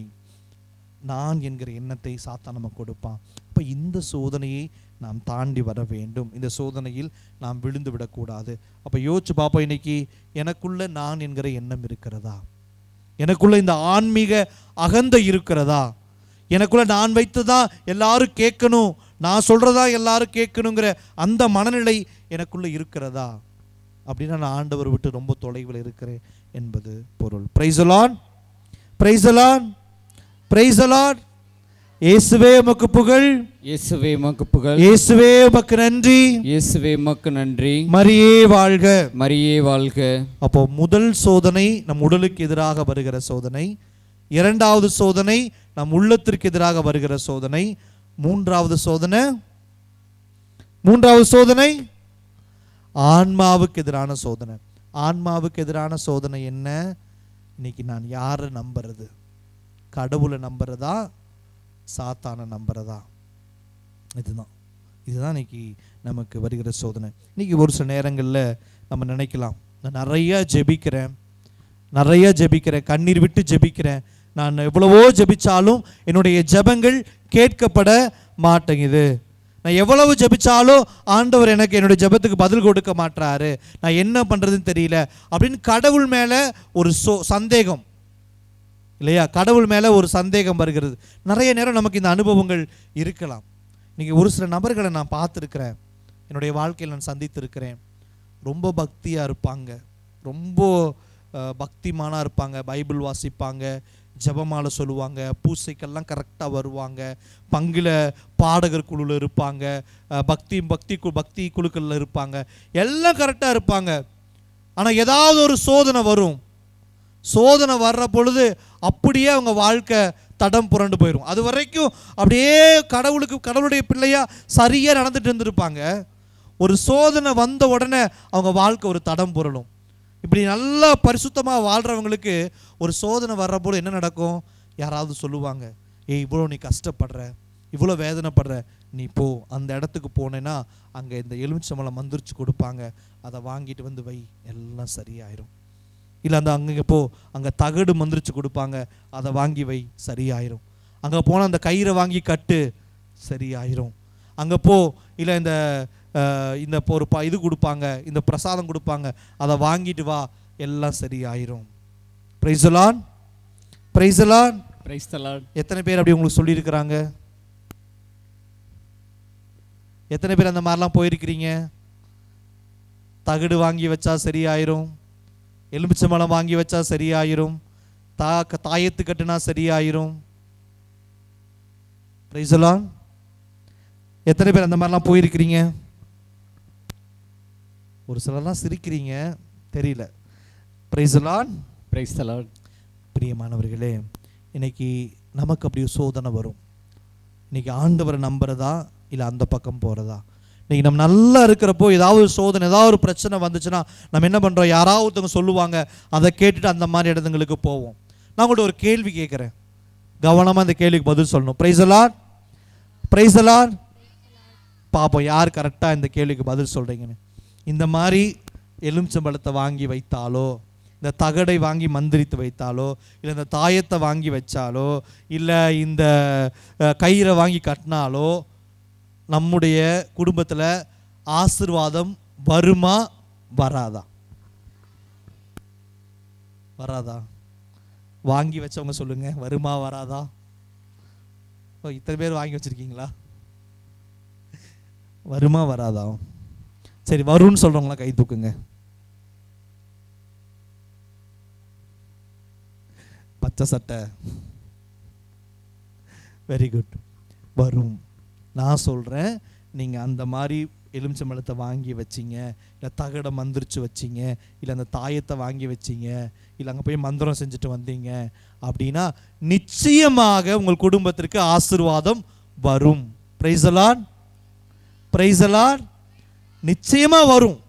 அதை வாங்கி வச்சுருந்தீங்கன்னா உங்களுக்கு தெரியும், அதை வாங்கி வைத்த உடனே ஒரு ஆசீர்வாதம் வரும், ஒரு நல்லது நடக்கிற மாதிரி இருக்கும், ஒரு நிறைய நன்மையான காரியங்கள், கொஞ்சம் பணம் வரும், எல்லாம் நடக்கும். ஆனால் ஒரு 4 ஸ்டெப்பு மேலே வச்ச மாதிரி இருக்கும், அடுத்து ஒரு 10 ஸ்டெப் என்ன பண்ணும், நம்மளை கீழே கொண்டு போய் விட்டுரும். அப்படி போனவங்கெல்லாம் பாருங்களேன், யார் யாரெல்லாம் இந்த பில்லி சூனியத்திற்கு போனாங்களோ, யார் யாரெல்லாம் இந்த மாதிரி மந்திரிக்கிற காரியங்கள், இந்த மாந்திரிகம் எல்லாம் போனாங்களோ, ஒரு ஆசீர்வாதத்தை பார்த்துருப்பாங்க. ஆனால் பார்த்த ஆசீர்வாதத்தை விட ஒரு 10 மடங்கு அப்படியே அவங்க கீழே போகிறதையும் அவர்கள் அனுபவித்திருப்பார்கள். ஏதாவது ஒரு உடல் நோய் வந்துடும், இல்லை ஏதாவது ஒரு குணப்படுத்த முடியாத ஒரு நோய் வரும், இல்லை குடும்பத்தில் சமாதானம் இல்லாமல் போயிடும், இல்லை ஏதாவது ஒரு விபத்து வரும், ஏதாவது ஒரு பெரிய ஒரு ட்ராஜடி அந்த வீட்டில் நடக்கிறதை நம்ம பார்க்க முடியும். நான் கண்களால் பார்த்துருக்கிறேன். அப்படி வைத்து அதனால் பாதிக்கப்பட்ட குடும்பங்களை நான் பார்த்துருக்கிறேன். ஒரு வேளை நீங்கள் அப்படி யாராவது இருப்பீங்கன்னு சொன்னால் இன்றைக்கே முதல் வேலையாக அதெல்லாம் தூக்கி வீசிடுங்க. இன்னைக்கு அதெல்லாம் நம்முடைய வீட்டுக்கு ஆண்டவருடைய அபிஷேகம் ஆசீர்வாதம் வருவதற்கு தடையாக இருக்கிறது. Price the lord, praise the Lord. இன்னைக்கு அந்த மாதிரி காரியங்கள் நம்ம ஆண்டவர் நம்ம வீட்டுக்குள்ளே வருவதற்கு ஒரு தடையாக இருக்கிறது.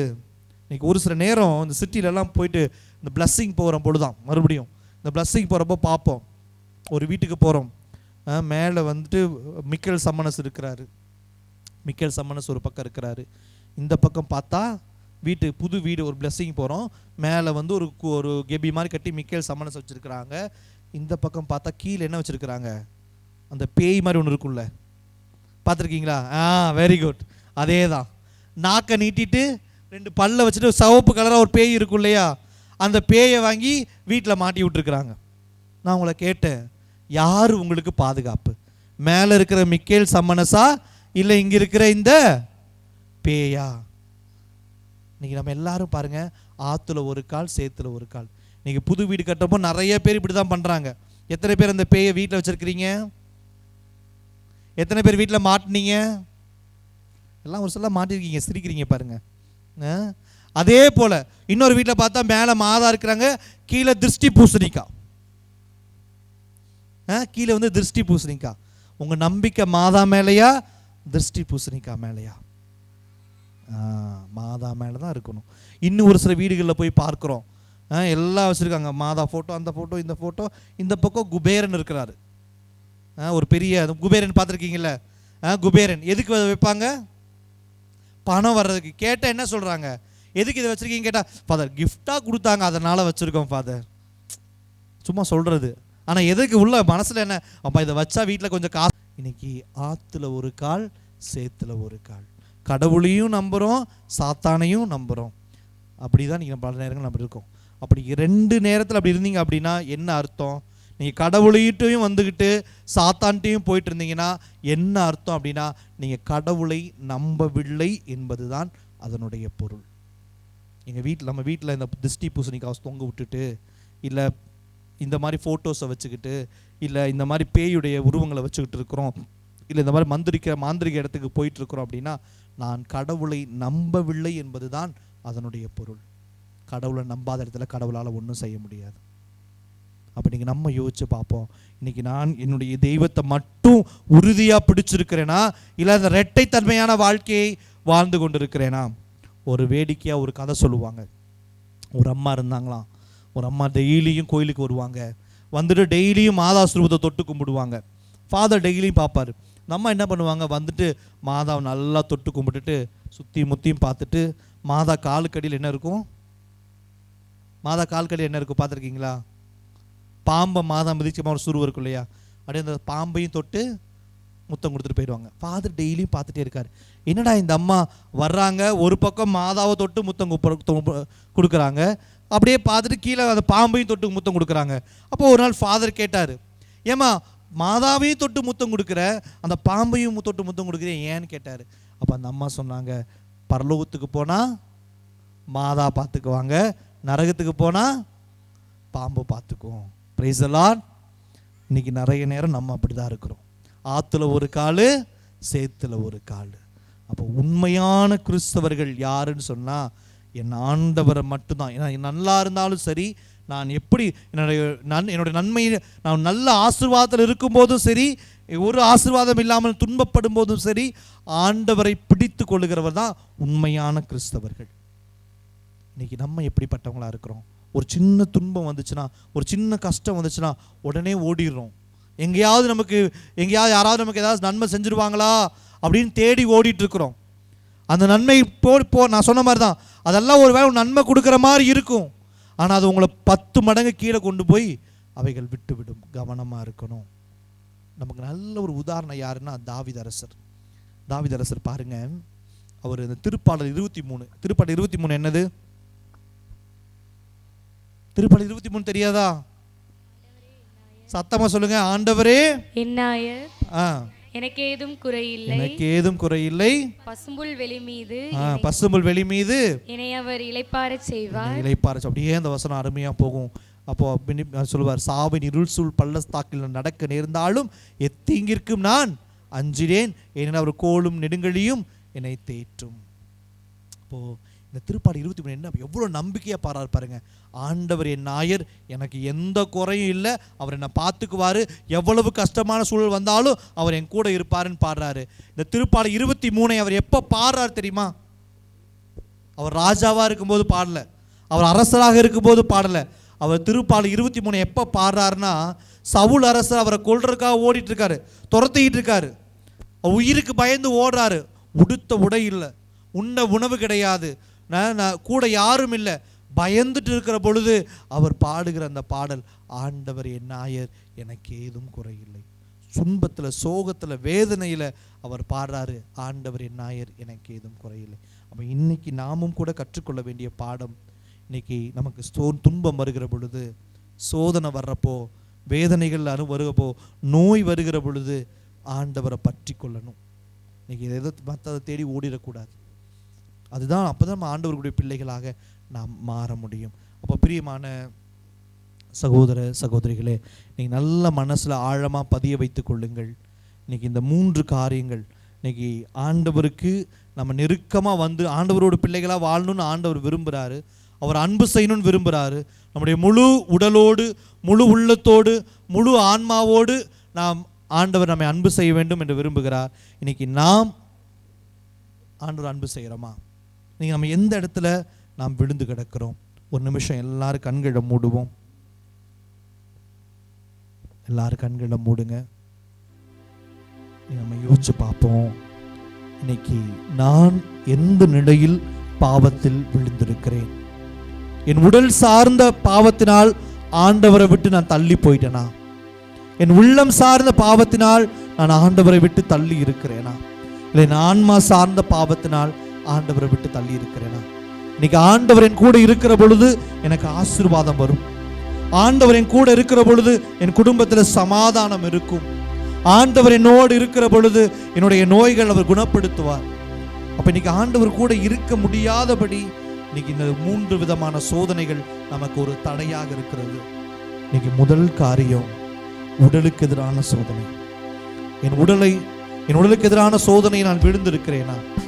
இன்னைக்கு என்னுடைய கண்களால் நான் பாவம் செய்திருக்கிறேனா? இன்னைக்கு இந்த டிவி மொபைல் போன்ல நேரத்தை செலவிட்டு ஆண்டவருக்கு அருகில் வராமல் இருக்கிறேனா?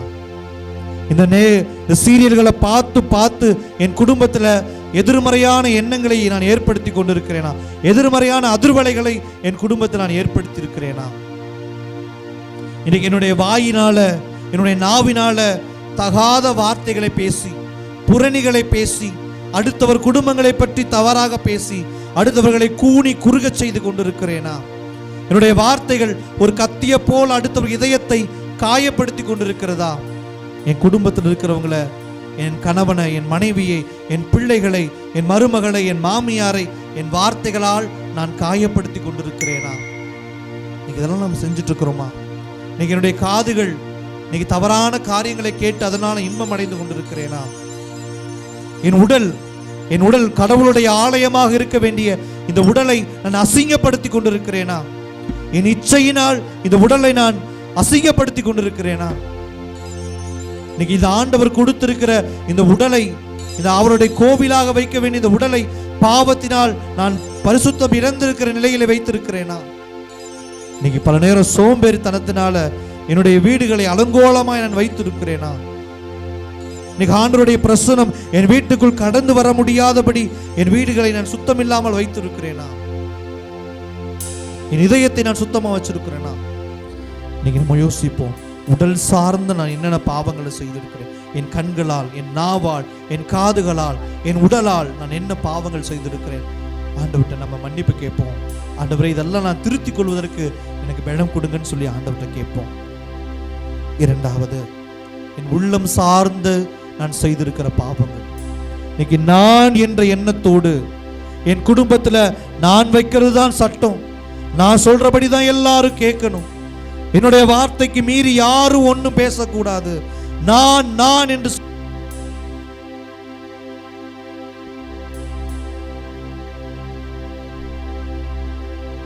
இன்னைக்கு இது நான் என்ற எண்ணத்தோடு நான் இருந்து கொண்டிருக்கிறேனா? இன்னைக்கு ஆன்மீக அகந்தையோடு இருக்கிறேனா? நான் ஜெபிக்கிறேன், நான் பக்தியா இருக்கிறேன்னு சொல்லி மற்றவர்களை குற்றவாளி கூண்டில் ஏற்றி கொண்டிருக்கிறேனா? மற்றவர்களை குற்றவாளிகளாக நான் சித்தரித்துக் கொண்டிருக்கிறேனா? இந்த நான் என்கிற எண்ணம் இருக்கிற வரை நான் ஆண்டவருக்கு அருகில் வர முடியாது. இந்த நான் என்கிற எண்ணம் இருக்கிற வரை நான் ஆண்டவருடைய பிள்ளையாக இருக்க முடியாது.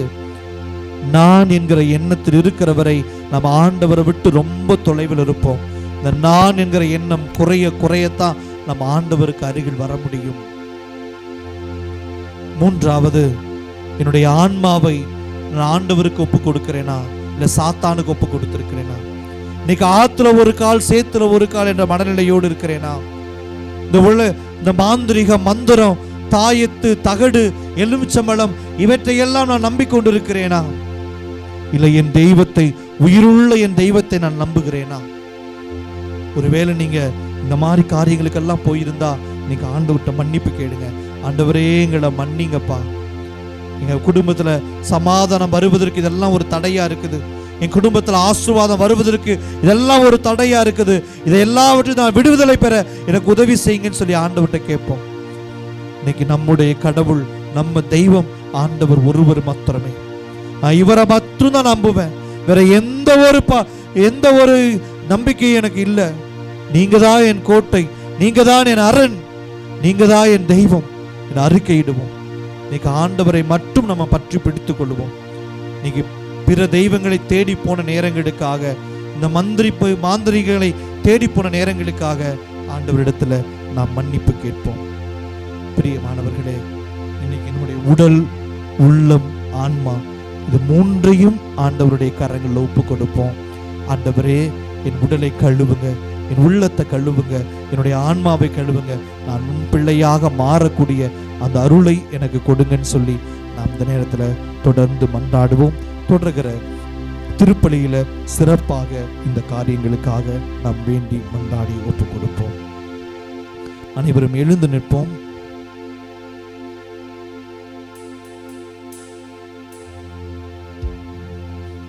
அனைவரும் சேர்ந்து ஒரு பாடலை பாடிட்டு நம்ம திருப்பலிக்குள்ளாக கடந்து செல்லுவோம். எல்லாருக்கும் தெரிஞ்ச பாடல், இரத்த கோட்டைக்குள்ளே நான் நுழைந்து விட்டேன், இனி எதுவும் அணுகாது, இந்த தீங்கும் என்னை தீண்டாது.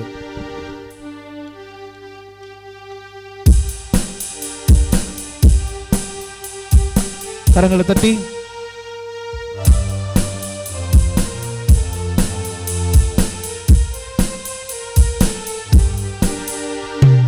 கோட்டைக்குள்ளே நான் நுழைந்து விட்டேன், இனி எதுவும் அணுகாது, இந்த தீங்கும் தீண்டாது.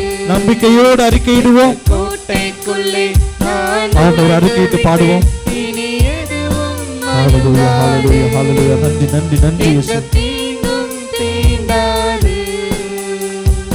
நேசரின் ரத்தம் என் மேலே நெருங்காது சாத்தான், நேசரின் ரத்தம் என் மேலே நெருங்காது சாத்தான், பாசமாய் சிலுவையில் பலியானார், பாவத்தை வென்று விட்டார். கரங்களை தட்டி பாசமாய் சிலுவையில் பலியானார், பாவத்தை வென்று விட்டார். அந்த கோட்டைக்குள்ளே நான் நுழைந்து விட்டேன், இனி எதுவும் அணுகாது, இந்த தீங்கும் தீண்டாது. இம்மட்டும் உதவின எபினேசரே இனியும் உதவிடுவார், உலகில் இருக்கும் அவனை விட என் தேவன் பெரியவரே. இம்மட்டும் உதவின எபினேசரே இனியும் காத்திடுவார், இம்மட்டும் உதவின எபினேசரே இனியும் காத்திடுவார், உலகிலே இருக்கும் அவனை விட என் நேச பெரியவரே, உலகிலே இருக்கும் அவனை விட என் நேச பெரியவரே. இரத்த கோட்டைக்குள்ளே நான் நுழைந்து விட்டேன், இனி எதுவும் அணுகா. எல்லாரும் சேர்ந்து பாடுவோம்.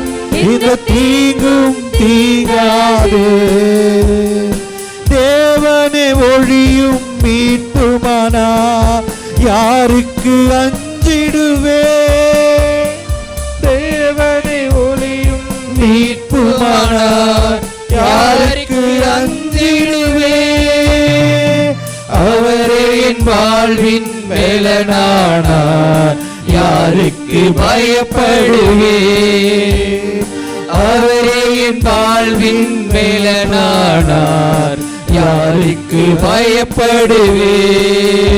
இரத்த கோட்டைக்குள்ளே நான் நுழைந்து விட்டேன், இனி எதுவும் அணுகாது, எந்த தீங்கும் தீண்டாது. எல்லாரும் சேர்த்து இரத்த கோட்டைக்குள்ளே நான் நுழைந்து விட்டேன், இனி எதுவும் அணுகாது, எந்த தீங்கும் தீண்டாது.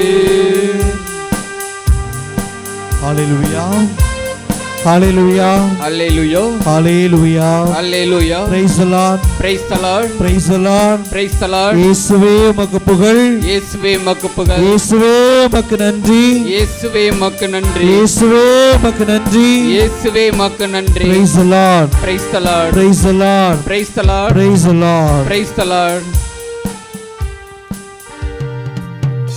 பிரியமான சகோதர சகோதரிகளே, நாம் இப்பொழுது அபிஷேக இந்த திருப்பலிக்குள்ளாக நாம் கடந்து செல்லுவோம். குறிப்பாக இந்த திருப்பலி நேரத்தில் நம்முடைய எல்லா ஜபங்களையும் ஆண்டவருடைய கரங்களில் ஒப்பு கொடுப்போம். எல்லா ஜபத்தை விட வலிமை வாய்ந்த ஒரு ஜபம் என்று சொன்னால் அது திருப்பலி. நம்முடைய புனிதர்கள் நம்ம கற்றுக் கொடுக்கிற ஒரு பாடம் என்ன அப்படின்னா, ஒரு திருப்பலி நிறைவேற்றுகிற பொழுது அங்கே ஆண்டவர் பிரசன்னமாகிறார். அவரோடு இணைந்து எல்லா வானதூதர்களும் எல்லா புனிதர்களும் குறிப்பாக அன்னை மரியாவும் அந்த பீடத்தில் பிரசன்னமாக இருக்கிறாங்க. அப்படிங்கிறது தான் நம்ம கற்றுக் கொடுக்கிற பாடம். நம்ம உண்மையாக பக்தியாக இந்த திருப்பலியில் பங்கெடுக்கிற பொழுது இறைவனுடைய அருளை நாம் நிறைவாக பெற்றுக்கொள்ள முடியும். இந்த திருப்பலி ஒரு அபிஷேக திருப்பலியாக இருக்க போகிறது. எனவே இந்த திருப்பலியில் பக்தியோடு பங்கெடுப்போம். குறிப்பாக ஏதாவது ஒரு கருத்து இன்றைக்கி நம்ம ஆண்டவருடைய கரங்களில் ஒப்பு கொடுப்போம். நீங்கள் இந்த திருப்பலியில், ஆண்டவரே நான் இந்த ஒரு கருத்தை நான் வைத்து நான் ஜெபிக்கிறேன், இந்த கருத்து இந்த ஒரு ஜபத்தை கேட்டு எனக்கு நீங்கள் பதில் கொடுங்கன்னு சொல்லி நம்ம ஒப்பு கொடுத்து மன்றாடுவோம். இறைவன் நிச்சயமாய் நமக்கு ஒரு ஆசீர்வாதத்தை கொடுப்பார். எனவே அந்த நம்பிக்கையோடு நம்ம இந்த திருப்பலியில் தொடர்கிற திருப்பலியில் பக்தியோடு நாம்